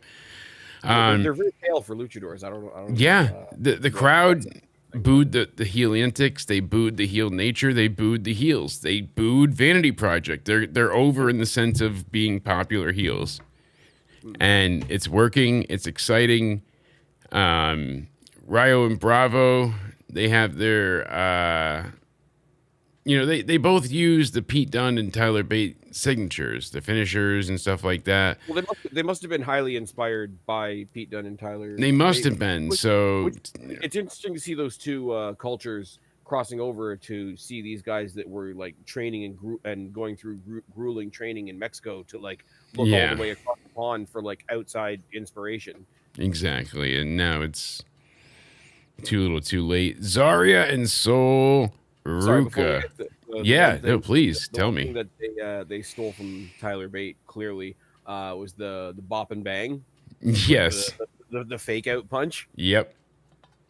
Always a good time, and they've managed to mimic it from him really, really well. Yeah, bop and bang isn't on the board. It is on the board. Someday, celebrating. Someday, Rayo and Bravo versus Tyler Bate and Pete Dunne is a classic match we need to see. Wow, is that match gonna happen? Oh, it's not on the board, but anything could happen. The one thing I would recommend is staying away from Soul, because the Soul Snatcher, because I think it could come out of anywhere. Dangerous. The Soul Snatcher. That's right, Steph. The Soul Snatcher. We all know that. And the snatch of your soul. That I heard using the term super snatch. Yeah. Amazing. That, or I'm not going to lie to you, super snatch is funny. Yes, those two. Combine them, because you know what? I'm going to lie to you. I thought Zaria was going to get a shit ton of offense in this, but they made sure Soul got an equal amount for the most part. Zaria was a little bit ahead. They brought up a lot of the real-life aspects and explained them away in storyline. They brought up the gaffes and goofs that production had happened, and they explained those away in storyline, and then they did their best to have a real good rivalry. It felt a little lacking of passion. I know that sounds crazy, but like it never felt like it was an act of true revenge or desperation. They were trying to pin one another. They both wanted to win, but neither felt like Blake Monroe crawling her way to the title to be like, fuck you, I'm dying over this. Nobody felt impassioned. They didn't feel motivated. Here's the thing as well, and this is it was good, but they just lacked that. People accuse NXT of being like the melodrama, community theater at times. Some of their character work. It doesn't necessarily bother me because like over the top stuff. Big surprise, Spaz doesn't mind over the top stuff, but it does feel like throughout a lot of that, like horror. Give me a hell yeah! We all do. Yeah. But lost my train of thought now. No, what you were saying about like how it didn't feel like it was really, really gritty, like going to the eyes. That I think they realized that right at the end, and then they had that one like melodramatic face-to-face moment where they tried to put like a whole match worth of drama into like 10 seconds. Yeah. Not ideal. Kind of made me smirk because it doesn't bother me. But you caught the obvious there that they were like, oh no, we need this, but we can't cut anything else down, so here we go. And that's bullshit. That is unfair. Yeah. We know it. I do think Zaria looked better in this match than she has in a while. Yes. Not necessarily like you say, like, it's not just looks. We're not, it's the whole presentation. No, I wasn't talking about that either, but like but we have to, isn't that terrible? We need to specify that. Like the audience knows, but it's the YouTube robots that don't. And it's like, we're not just, sizing the girl up for dinner. We're actually being like, hey, she's kicking ass and doing great. We want to see more of it. But if you don't make that discrepancy, they like to come back and roast you over the coals. She could make me dinner and I'd go back for seconds. It's fine. No, because like when she's not like out there being all like female Legion of Doom, she's a smoke show. Yeah, she is. But as far as character, as far as showing a bit of personality, this is the most I've seen out of Zaria in a while, because Zaria has over time sort of slipped into that Raquel, like she's awesome, but she's in a sidekick role, and that's literally been like the whole story. She's been I'm tired of being a sidekick. Yeah, I don't want to say forgotten about, but she's been forgotten about. That's the real crux of it all, and that's what sucks. Well, and here's the thing as well, is people were saying, well, Soul needs to lose, Zaria needs to win because Zaria is the one that needs to win, and the way I was looking at it. Fuck you, she does. Yeah. The No, but the way we always look at NXT matches, and it's kind of unfortunate, it's like we don't always necessarily pick the person to win or lose who we want to win or lose. It's like one of them might be going up to the main roster. So, it makes sense that they would lose. And it's like we're looking at it from a different perspective. And it's just like, okay, Soul is staying in NXT. Yeah. Is my assumption. Is like she's gonna take this, she's gonna come out of the feud with momentum and get herself in the title picture. Now, if she comes off the back of this and goes up to the main roster, then I'm going to agree. Then I'm going to say, what the fuck? You could have given the win to Zaria, and Zaria could. Exactly. I don't want to cut you off out there because you were nailing exactly what I wanted to say. I don't want to just be like ditto, but that's really it. Like Zaria needed this win, so then that's I will till I'm blue in the face. I swear, Spaz, I will argue that exact fact. Soul did not need the win. Zaria did. End of fucking story. End of line. End of what. This will hurt Zaria for a little bit. Is it going to ruin her? No, but it's going to dampen her ability to have the fans get behind her as a menacing force or to get behind her as someone that's feared since Soul stood a chance. Okay, but let me counter that. Yes, please. Would you agree with me that if she's not going to the main roster, then she's overdue for an NXT Women's Championship shot? Yeah, I mean, you could give her that chance, absolutely. Yeah. But so if she's one of the ones you have next in line for an NXT Championship shot, how do you do that off of losing to her old sidekick? Exactly. That's what I'm saying. That's where I'm saying, like, if she's staying in NXT, the win makes sense. If they're planning on moving her up to the main roster, which I hope they don't do, because you can't always come back if you go up without ever holding a title. We've had that happen before. But not everybody can be a Becky Lynch or a Finn Balor. It hasn't happened a lot, right? So and most times, like Stephanie had to let go of her title before she could come up. I mean, we've seen it. Yeah, but sadly. I just think that if she's staying, then she has to be in the main title picture. Yeah, no doubt about it. In which case, you had to give her sort of a jumping off point from the tag. Yeah, like here you go. Here's the plan. That's enough. Absolutely. Yeah. But I'll stick to what I'm saying though, because if they do move her up to the main roster, either like as a surprise at WrestleMania or like one of the post WrestleMania surprises, then I will absolutely come back here and say, no, this was a dumb move. Because this only makes sense if this, but we don't know. But we don't know if this is this yet. Yeah. So when you get them all squared away, it'll be good. Absolutely. It's always something though. It's always some little thing. It turns into a big thing that lasts forever, sadly. So really, I mean that's how I felt though, going back to the card, and I just don't know what's next for Zaria or Soul. This is the other one, much like the tag match, that I thought was very good. Had some talking points coming out of it. Didn't quite reach where I thought it might. Yeah. But still good.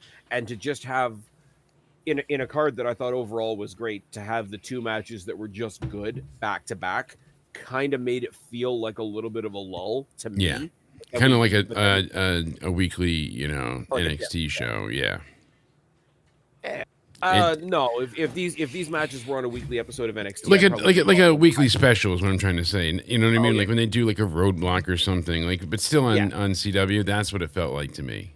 Yeah, that's what I'm trying to say. What I'm saying is, if either one of these matches, like Soul and Zaria or the tag title match, if these were on regular episodes of NXT, they would be the main event, and I would be giving them a lot higher praise. Yeah, but this is the biggest pay-per-view of the year, and I'm not using that to counteract and say, oh, they were bad. It didn't work out. There was nothing really wrong with them, but then we scooped right back up, and we plateaued at a pretty high level with the last three matches to end the show. So surprising. It so happened that the ones that were a little bit less were back to back, and it made a little bit of a dip in the dynamic of the show. That's all I'm gonna say.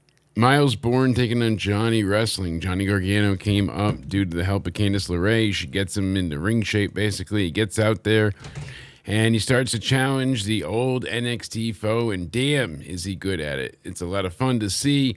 This is another match that it's just like, hey, this is absurd, but it's great at the same time. There's the whole highlight is like, can he, will he? He does. That's the entire element of the match for Johnny. Can I hit it? Will he hit it? Oh my God, he landed it like time and time again. It's something different, but it was fun because the crowd got into every one of those moments, escapes, reversals, maneuvers, whatever you want to call it. In the very end, though, yeah, go ahead. Towards the end, it was kind of cool that they were fighting for very similar maneuvers. They both have a slingshot maneuver in their arsenal, like Johnny Gargano doing the sort of the slingshot, like the float over Yeah, DDT, and by the face. Miles Borne has basically a snapmare code breaker type Oh, of no. thing. So That'll do it. yeah, Sadly. it's the thing I can compare it to is like a John Cena Brock Lesnar match. One's Yeah. going for the F5, one's going for the AA, and they're so similar that it makes a really cool dynamic. So for them to be literally having a battle over the top rope of who's going to benefit from the top rope, Yeah, when it could in be a that punishment. in that slingshot way is pretty cool. Yeah, I mean, you're not wrong. I like the match to a And certain Johnny looks extent. small in this match, though. Yeah, a 15-minute match though. This went on You always very forget how long. you always forget how big Myles is. Like he's a big. I dude. know. And he's not losing any of the Randy Orton Jr. accusations. I was teasing my wife. I'm like, yeah, that's Randy Orton's son. She's like, no shit. Looks just like him. I said, and he's deaf. She's like, really? And then I showed her a promo, and she's like, oh, wow. I'm like, it's not his kid. I said, it looks like him, though. She's like, you're an ass. He's still Randy Orton's kid that he was born with tattoos. Yeah. Borne was born with those Borne tattoos. Incredible. So, His name is Spunk Ending. my exhausted ass said, I liked the match, but I didn't care for all the shenanigans that had to come out of it for it to be acceptable for everything else. And I was like, it just didn't work. It was one missing of the times something. that the outer, like the ring level ramp that I don't like was used to some pretty good effect, because part of them fighting like move for move over the top rope over the slingshot was pretty damn good. So I can't hate it. We're gonna talk about Tatum and the spot that she took as well, but like it started here with them utilizing the ramp, and if it's there, use it. It doesn't mean I like it. At least they waited to the end of the card. You saw a lot of action earlier, and I was fingering the chat. Look, they're all right here. I go, Gucci, Gucci, Gucci, Goo. I think that's Nate or Pico. I go, Gucci, Gucci, Gucci. I go ahead and tickle the chat. Yeah, I'm using my finger to figure the chat. Yeah, that's legal. They like it. I can mouse them. You ever see me mouse them? Look. See? I can use them as a mouse. I can click on them. How's that sound? No? All right, fine. I thought it was good. All right. So we get stuck with this garbage some more, in the fact that I really do like Myles Borne, but it's just going to lead Johnny right back to the comatose thing, it seems like. And then what? And who else does Myles have to face? Yeah, please. That's what I was going to say. I do like that they incorporated the plank into the match for the fake out, for the roll up. I thought that was it's not world changing stuff, but it was no, clever. but it was fun. Yeah. I like those clever spots. They brighten the soul when they're done right. So it's not often that you get something that's indeed that that. It's like a ref getting a cramp. See that clever. Yo, we clutched up in Toronto, elimination chamber, steel cage set. It is that clever. Fun match, a lot of chaos, but like you said, just the winner didn't feel enticing yet. I thought it was good for what it was. I would put this above the other two that I was naysaying a little bit. Solid match. I really never really doubted the result. Exactly. A couple of people on the other side were talking about, Johnny's not doing anything on the main roster. Why don't you put the belt on him for like a month, let him work with a couple of NXT people, and then hand it back off to somebody, which I would be all here for. I would too, to produce, so many more eyes on the product. My God, that would be great. Yeah. And my immediate thing, with my wrestling ADD is like, okay, if you're going to have Johnny wrestling in NXT for a bit, yeah, send him over to TNA let him have an X Division match with Leon Slater. Yeah. Or like, you bring them back in too. You can do both sides. That's great. You get to cross promote and or BDE or Sosa. yeah, anybody at this point. Don't put him in there with BDE. Mike Santana. It'll look like Mike Santana's beating up a small child. I mean, BDE's not get it much better with all this and his Polaroids. So crazy stuff though. What else do we have tonight? Yeah, Tatum and Blake. That was really good. If it wasn't for the title, it probably would have been even better. But they were missing. Tatum Paxley. Yeah, she's so damn great. People were like, oh, it's the look thing. No, it's not just the looks. Yes, she's the crazy chick. She looks great, but there's so much more to it. What I was talking about was Soul and Zaria, where they stuck all the melodramatic stuff in like the last 10 seconds of the match. Yeah. She's really good at and I didn't know Tatum Paxley before she came to NXT, which would surprise nobody, but she's really good at NXT's version of the over-the-top, heightened, borderline cringy if you're not into it, melodrama style. Yeah. She's very good at it. And Blake, if Tatum is 1 in that regard, then Blake's kind of 1A. She's kind of acting up to Tatum because I think Tatum's a little bit better. But the two of them together have a really weird, like, who can be more fucked up vibe going on in the rivalry between them, because I don't think it's over. I don't think so yet either. I don't think it is over. Because who else do they have for these ladies to face? Who else do they have for them to go back to? Yeah. That's what's upsetting. So we'll see what comes of it. I think you could do Tatum Paxley, Jada Parker. Like technically they're both faces, but like Jada Parker's got like sort of that Street Fighter attitude. Like she could like turn up the bitchy a little bit and they could have a really good match. Whereas Tatum's like the psychopath that everybody likes. Somebody said over on the crazy. I think it was Big Nick, and he meant it respectfully. I have to put that precursor on it, but he basically said, he basically said something along the lines of like, Tatum Paxley is Daphne if Daphne could wrestle. No, I was like, I don't see that one. Yeah. I don't. I get where he's going. I get where he's going from, but it still doesn't. And it's one of those me. like, oh, everybody's going to take that the wrong way, and he doesn't mean it that way. And I'm like, I get where he's going for sure. Yeah, you still have her wrap her legs around you and be comfy. It's a body pillow. God. Firmly injected. Anyways, what? I did like how they put like the psychology on Tatum when she finally got to do the cemetery drive. That was incredible. Hey, Paxley, how do you like your eggs in the morning? Unfertilized? Yeah, so I think I just killed Jake again. Close enough. I mean, and that was part of it too. Let me see here. I know I had it some point. I had it during the match, but I don't see it here. But yeah, I was talking about it, and I was like, God damn, she's got just such a very unique offense. The things she does, the things she goes for, it's always something crazy entertaining, and she manages to be just that damn good. So, the one white contact was a nice touch. Yeah, it's a good look. It's creepy. It's better than Leo Rush running around like a dog. Okay, Leon, don't remind me. Leon Rush playing like, or Leo Rush, right? Not Leon, right? Leo, yeah. I'm sorry. It's the conversation with a kid and his mom saying, "Hey, mommy, can we have Demon Balor?" No, we have Demon Balor at home from the dollar store. Like, yes, now go put him in the toaster. he's not black enough. Got to burn him. Let's go get that Demon Balor burnt. Tatum just whips out certain things, and you're like, "Holy shit! How did she hit that?" What? Tatum hits certain things. She's so good, and it's like, when the hell did you?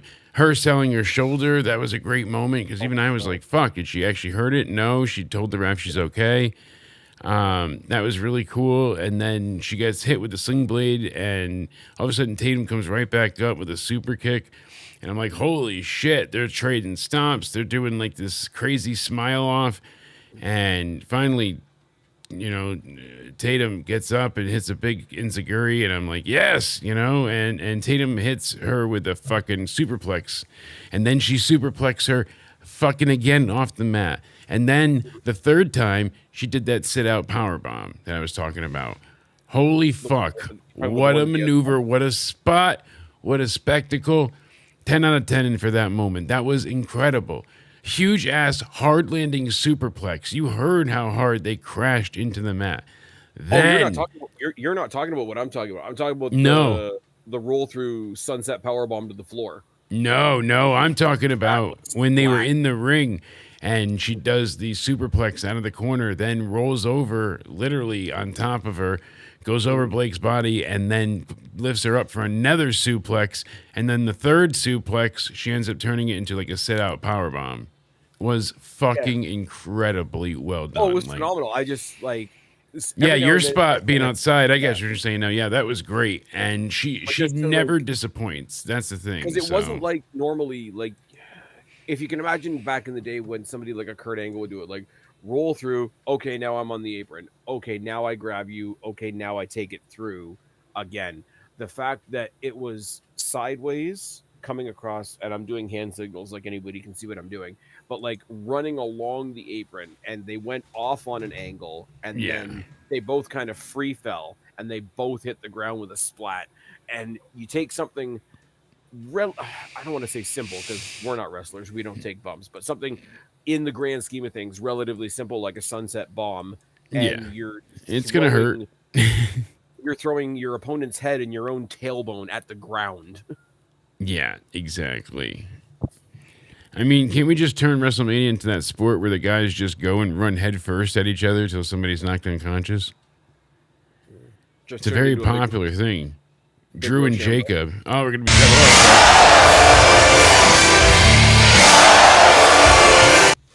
Cody at Weight Watchers again talking upskirt photos. Oh, he is taking upskirt photos. Thank you. Usually we get alerted by the local PD to come pick up my little brother, but tonight that was not the case. So either he doesn't have his phone on him or he's not misbehaving. I'm not sure of which, but one of the two is happening. You know what it is, Spaz. Well, we said we were going to let him sleep it off because we had to do a show. Usually. I had to mute the mic there so I didn't shit myself, but what are you going to do? Oh, no. Pico, thank you again for your beautiful support and keeping the lights on here.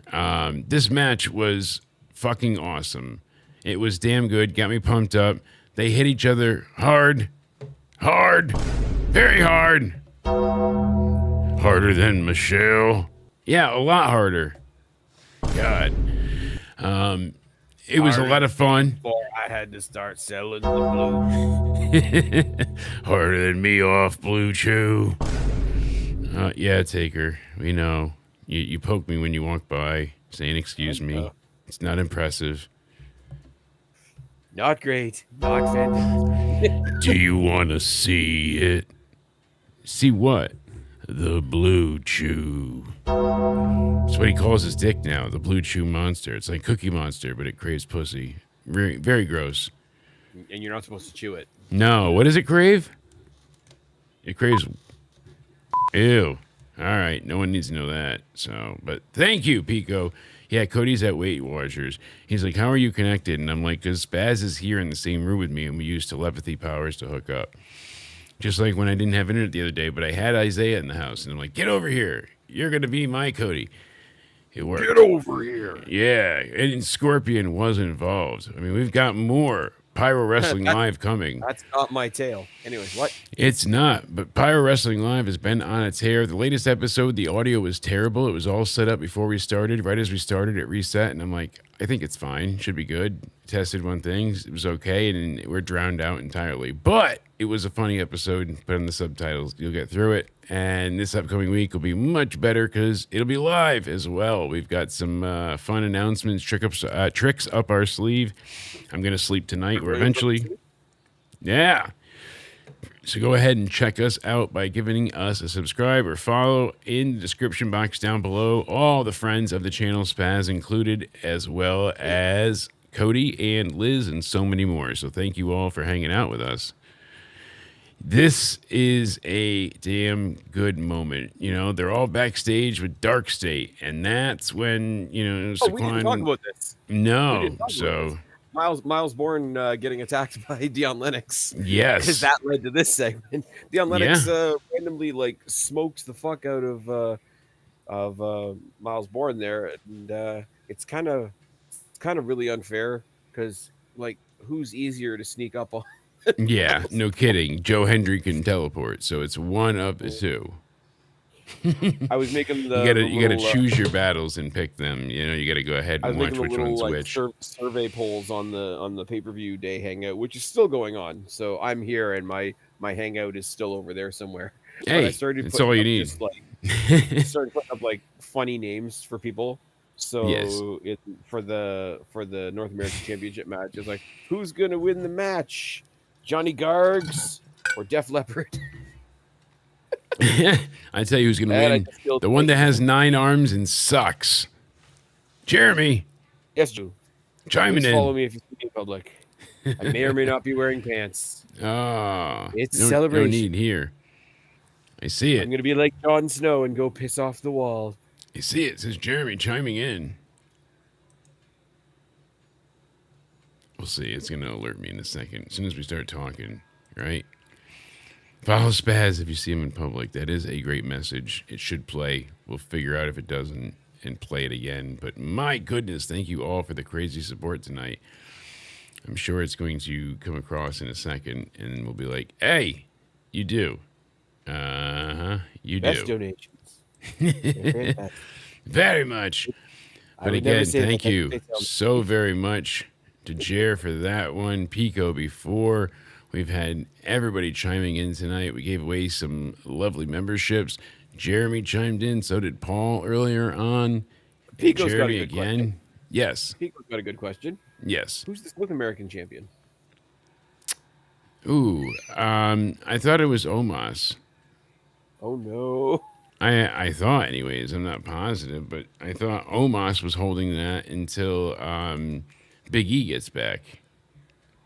Isn't that what he said? Like, I'm gonna wait for Big E, and when Big E's back, then we can do it. Make a tiny chat. I don't know. But we'll make it guy, fat. That guy that was here earlier that dropped off the watermelons for catering. Yeah, watermelons. Don't open those. Not until you're ready. You know how to play the game. Don't worry. You don't cut that deep. Game. Yeah, you don't want to cut that deep. That's a Oh, that's no. a that's a danger. Wait a minute. Hold on a second. Hold on. I gotta be the internet for a second. Uh-oh. Hey, why I already hit the button. why is the boss of the company getting between the two guys that are fighting? Why would they listen to him just because he's their boss and signs their paycheck and decides whether they have a job or not? Why would Triple H be able to stop them? I don't understand, guys. And then he goes ahead and was basically just ridiculous in all interviews, and it's so stupid. The whole thing is just ridiculous.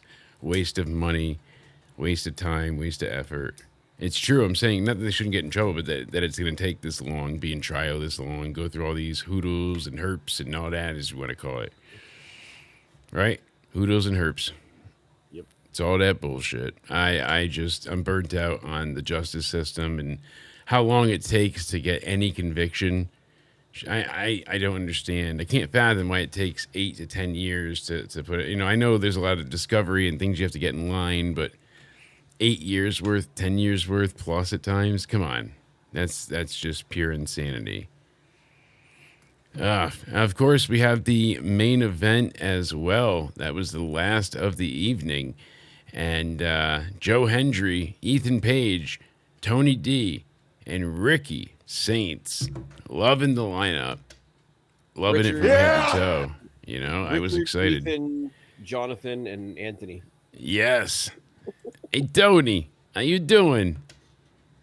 Yeah! All right, Tony, you're a little late to the party. I knew you from down the walk and around the way. Yeah, see? Tony. This was a good match as well. This took their previous matches against each other, set them on fire, and allowed people to cook, prime rib on it. It was great. This was so much better, leaps and bounds better than the match they had just even a few weeks ago for me, although I haven't, been around a ton, but I feel like, this was a damn good match, and this really deserves to go ahead and get the credit that people were giving it early on. I don't think it's a hype fest. I don't think it's a No. finisher spam. I think it's fun that there was a lot of light moments in this, like a lot of like not quite comedy, but like stuff that you could like smirk and chuckle at, like a lot of good character moments. Yeah, especially like Ethan Page slowly turning. It seems like he's got the crowd behind him and he's smiling with him. He likes it, so who knows? Yeah. But I just feel not that it was a comedy match, but like in a fatal 4-way, like eventually people pair off. It is the way it is. It's not quite like a triple threat where one person's just like down on the outside. Yeah, no. Usually there's alliances and Get teammates 2 matches going at once. But I really feel like for most of this match, it was a Tony D and Joe Hendry title match. Yeah, With an Ethan Page and Ricky match happening simultaneously. in and around Yeah, it. gotcha. So that's how they did it. And that's how it got combined with your The meal. only way it stopped was every now and then when they wanted to make Tony look strong, he just took them both down because he was being really vicious to them, because he's not going to be really super vicious to Joe Hendry because he's not a heel. So when he wants to be vicious, it's like, okay, you can have like, throw your dukes with the champion. And it'll be like an upstanding contest. But when you just want to have a little rrr moment, here's some dickhead heels we're going to keep over in the corner. Here's some garlic bread that's going out the window.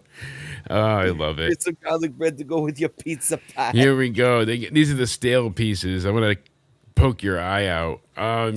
Somebody said Italian carrying cross. Is Onidi turning straight?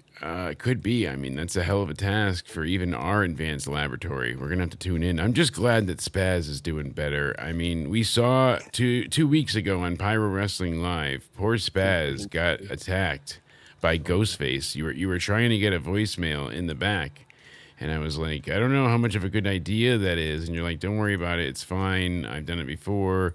I know what I'm doing. Somebody had the wrong voice changer. It was not fantastic. It was not great, but we figured out, what's wrong, and I had to ship it over the border.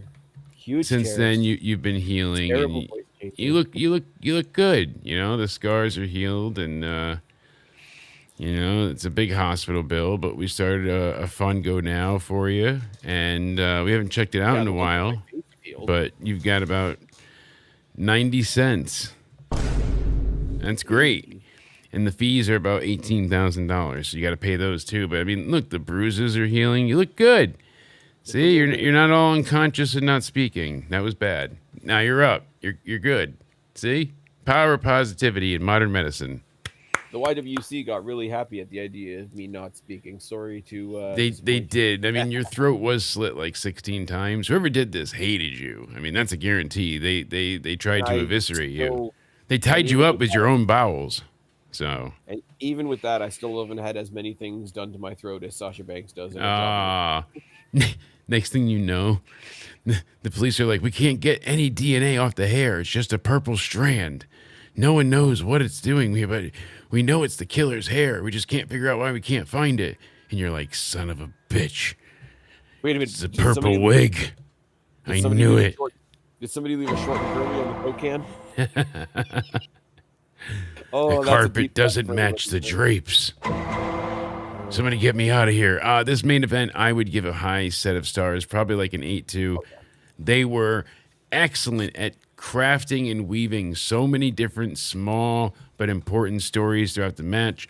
The working together of the heels starting to fall apart when they fell apart, then when they stopped working at all, and trading blows. The referee inadvertently gets hit. Like there is so much action in here. My recall with Spaz does not do it justice. Okay, that's one thing I will nitpick on, and I think it happened a little bit in the ladies' triple threat match as well. If you're in a triple threat or a fatal 4-way, it's no DQ. You don't need to have a ref bump. That's true, but it was like an inadvertent ref bump. I think they just did it to be like, I got out of the way. Like, it wasn't their intention, but it worked out for them. So that was kind of, because both times it was like, oh, I'm going to get hit. I pulled the ref in the way, or I sidestep because it doesn't get me. It wasn't like they. Yeah, but you notice they keep whatever the cheating thing is. Like if you're gonna get a chair or if somebody else is gonna run in the case of the ladies match or whatever, they do that after the referee is like, okay, now I have my chance. And Yeah, I think the women's worry. No, but I read online that the worry was that because the men's was 3, is it the women that is 4, or vice versa. They weren't sure of the actual fact, so that's what killed it. Yeah. But I'd rather them be safe than sorry than people online being like, no, the match wasn't over, or you didn't do it right, or whatever. No complaints. That's let them enjoy themselves. Didn't get any cramps in the arms. No arms locking up. Pinfalls were counted properly. Yeah. No damage. Now in the main event, they had a chant going on that was very clear, very loud. Which was? And I had it written in my notes. I want to find the exact wording of it. It was Tony sleeping. Right, so they start off there because they're talking about, Tony D. But then the audience catches on, and they started doing AEW chants, and there wasn't a ton of them, but there was enough of them with what and things like that. It was very funny to see. So I'll have to go back and clip that for us. But still, it's just so much fun. There's a difference between that and people trying to make sabotage crowds wanting to make it their own.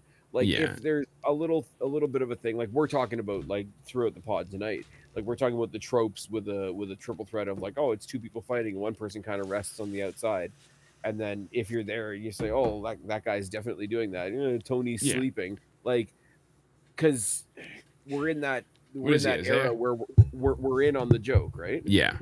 That's what I'm saying. Like the fourth wall has been crumbled. It's not completely destroyed. People still believe. And oh, baby, they are out there. Oh my God. I have to go through the Facebook postage. But we're tired of these 5 foot, 100-pound losers having 45-minute Iron Man matches. Well, I was like, oh, I'm trying to sell these older action figures, and they bit. And then like even the conversations are pretty mental. It's Jake, hookers are not action figures. You can't. God, they don't ever. I tried. They were like, listen, I don't have any pocket juice. All right. And I was like, well, your ad said get laid free. And she's like, yo, it said get paid. I know. And that's how I get laid. Hey. I would stick with giving this match high stars. It was fun. It was up there. I'd give this like 4 stars, honestly, maybe even a little bit more. But I love the main event. I really like Tony D finally getting the win. He doesn't have the family behind him. He's a quasi heel, not fully a face thing anymore. It's interesting. The wild hair does it for me. He looks like a serial killer. I'm excited. What I think you and I said this a couple weeks ago on one of the State of Wrestling episodes. Yeah. What I like about this match and what I like about the lead up to this match in the promos, in the storytelling, and then in the match tonight. Yeah. Everybody else involved in this match, from Ricky to Ethan to Joe to the commentary, everybody was working to make Tony D what he was tonight. Oh yeah, everybody worked together in tandem, in unison. Three more established stars in there for sure. Ethan's made a name elsewhere. Joe's made a name kind of everywhere. Ricky, wasn't used very well in AEW, and don't worry about it. But like they've all got more established names than Tony D. Tony D, as they made part of the storyline, is like a NXT, like a PC product, like a performance. Yeah, exactly. And it's happened before our eyes. No, you're not wrong. I mean, all the limitations of things and stuff of that nature. He's even addressed it in promos of like the old version of Tony D that was a little bit more of a caricature. Not that there's anything wrong with that. No. Necessarily been here. So yeah, we're helping him because he's the newer guy, but we're also helping him because he's kind of trying to get rid of that old character a little bit. Yeah, and they've also gone ahead and said things like, oh, Mr. Reliable and things like so there was like it wasn't really taking a chance. All well and good, but I think everybody will like the Vic Joseph on commentary is really underrated. Booker T and the kind of excitement that Booker T brings is going to be a big deal. Yeah, and no doubt about it. 3 guys in there that know what they're doing and not I'm not saying that they carried him because he doesn't need to be carried that way. But as far as having his moment tonight, they carried him on their shoulders to make sure he got his moment On the tonight. shoulders. Yeah, they definitely really raised him awesome. up for him to leap. Really awesome to see. Great point indeed. I want to give tonight overall. Oh Jesus, tough. 7.75, 7.75. Okay. I think I'm a little under that. I think I'm like 7 flat. Okay. I'm just taking into account like maybe a little bit of Canadian bias. I was having trouble with the pre-show, and it was a pre-show that I was actually looking forward to. Yeah. There were those matches that dipped, not a whole lot, but again, them being right back to back made a bit of a lull. Exactly. And I had glitching on YouTube as well, so. Oh, the blackout stuff? Yeah. And blackouts happened during Jacy's match because her top came down and her nipple was exposed for like a good 90 seconds. And the ref kept telling her, fix your top, fix your top. They're telling you, fix your top. She would. And then it would fall out again. So she's looking down and she just kept adjusting her top. And then finally she thought she got it. And somebody else had to come over and help her with the back part. I forget who. Somebody, the first time it happened, and it was on the, again, one more time, I'm going to take an opportunity to shout out KJ and Nick, Wrestling for Life Network. Go check those guys out. But watching on the live stream and talking in that chat over there, the first time it went black, we thought it was like a surprise entrance, like the lights had gone out. And it's like, oh, there's going to be a surprise. No, there isn't. The other thing is I love that. What I said at the very beginning. They did a very good job with the space that they had. They did a very good job with the crowd that they had. But I got to go back to what I said at the beginning. They didn't quite do the job of making me forget that they were in a smaller venue. No. It always felt small, but it felt jam-packed. So it was like, oh, this is a raucous crowd. They want to be there. Weird perception thing for me, but that's the other thing. I don't include this in giving it a 7 because I don't think you can say like, oh, something that I thought was going to happen didn't happen. Yeah, but you hoped. A lot over the past like 24 hours or so, and this is not somebody that I know because I don't watch New Japan, but the rumor scuttlebutt over the last 24 hours was we might get the debut of Evil tonight, maybe, but NXT. Not tonight. So I don't want to say no surprises because Dion Lennox setting his sights on Myles Borne was like a within the brand surprise, if that makes sense. At least then I can try and grab when he's not working or something. It works out nicely. So yeah, absolutely. Apparently, and this is a rumor that I think is hilarious because it's just wordplay. Everybody gets renamed when they come to WWE. Yes. Apparently, Evil's new name is Sinister. Ah, there we go. The Sinister Slashers are going to get a cease and desist now. Damn it! Funny. Every time we get a new name, me take it from us.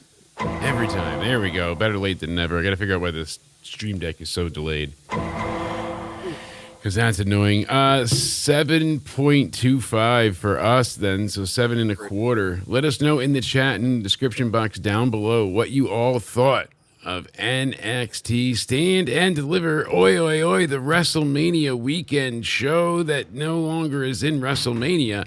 But we are here to take it home because we're going to be live all week, folks, on Into Somewhere Weekly this Wednesday. Game night returns Thursday and tomorrow. We're going to have a special game night to make up for the last few days, as well as some more Pyro Wrestling Live. Subscribe to the channel so we can go ahead and have you watch and get notified of all of our new specials. And all of our friends are in the description box down below, like Liz, like Cody, and so many more. But go ahead and let Spaz tell you where you can find them. Well, for one thing, you and I are going to be previewing Rebellion this Wednesday. So yeah. I've got another pay-per-view day hangout going on Friday for Rebellion, so come join me for that as well. It's just an open chat. Come in, say hello, make a prediction, give your reactions. It's just an open chat window, basically, but it seems to be a lot of fun. Seems to me that people are liking it. Find me on YouTube, Spaz Phoenix Podcast, on Rumble, Spaz Phoenix Podcast, anywhere else you get actual podcasts, Spotify, iTunes, Amazon, etc. Find me on X at Spaz Phoenix, Instagram at Spaz Phoenix, and every now and then when I do my part of the deal, I end up on Jake's live streams here, as you've seen tonight, and we sometimes talk about wrestling. Sometimes we try to. Yeah! Indeed, we do. Well, thank you, Spaz, for having me on the State of Wrestling. Thank you for joining us here. And again, check out All Friends. Yeah, in the description box down below. We love having you. Check out Pyro Wrestling Live. Check out the State of Wrestling and so much more. Thank you all for being here. We're so close to WrestleMania. I can taste it. Just so close. I like Can you taste it? And I like everybody else getting angry about Pat McAfee. It's Yeah. I like WrestleMania warm. Peace. Like hot apple pie. Stay sexy. See you then. In the Vegas heat, all will fall under the glass into somewhere. We dive in, no safety line, breaking every moment. Frame by frame, we cross that line. Joe Hendry holds the kingdom. Ricky fights to stake his claim into somewhere. We burn our names into this game. Yeah, bell rings, hear that echo crack. Joe with the stare, Ricky firing back. Suplex snap, we're up off the chairs. Jake yelling, hold up, Cody's like, run that there. Crowd on mute, but the heat still bleeds. We paint it into words while the bright screen feeds. Champion wobbles, is this that night? Chat spams new king, we just call the fight. Slow that clip, see the shifted eyes. Miss right hook, that momentum dies. Every false dawn feels like fate. We ride that edge of love and hate into somewhere.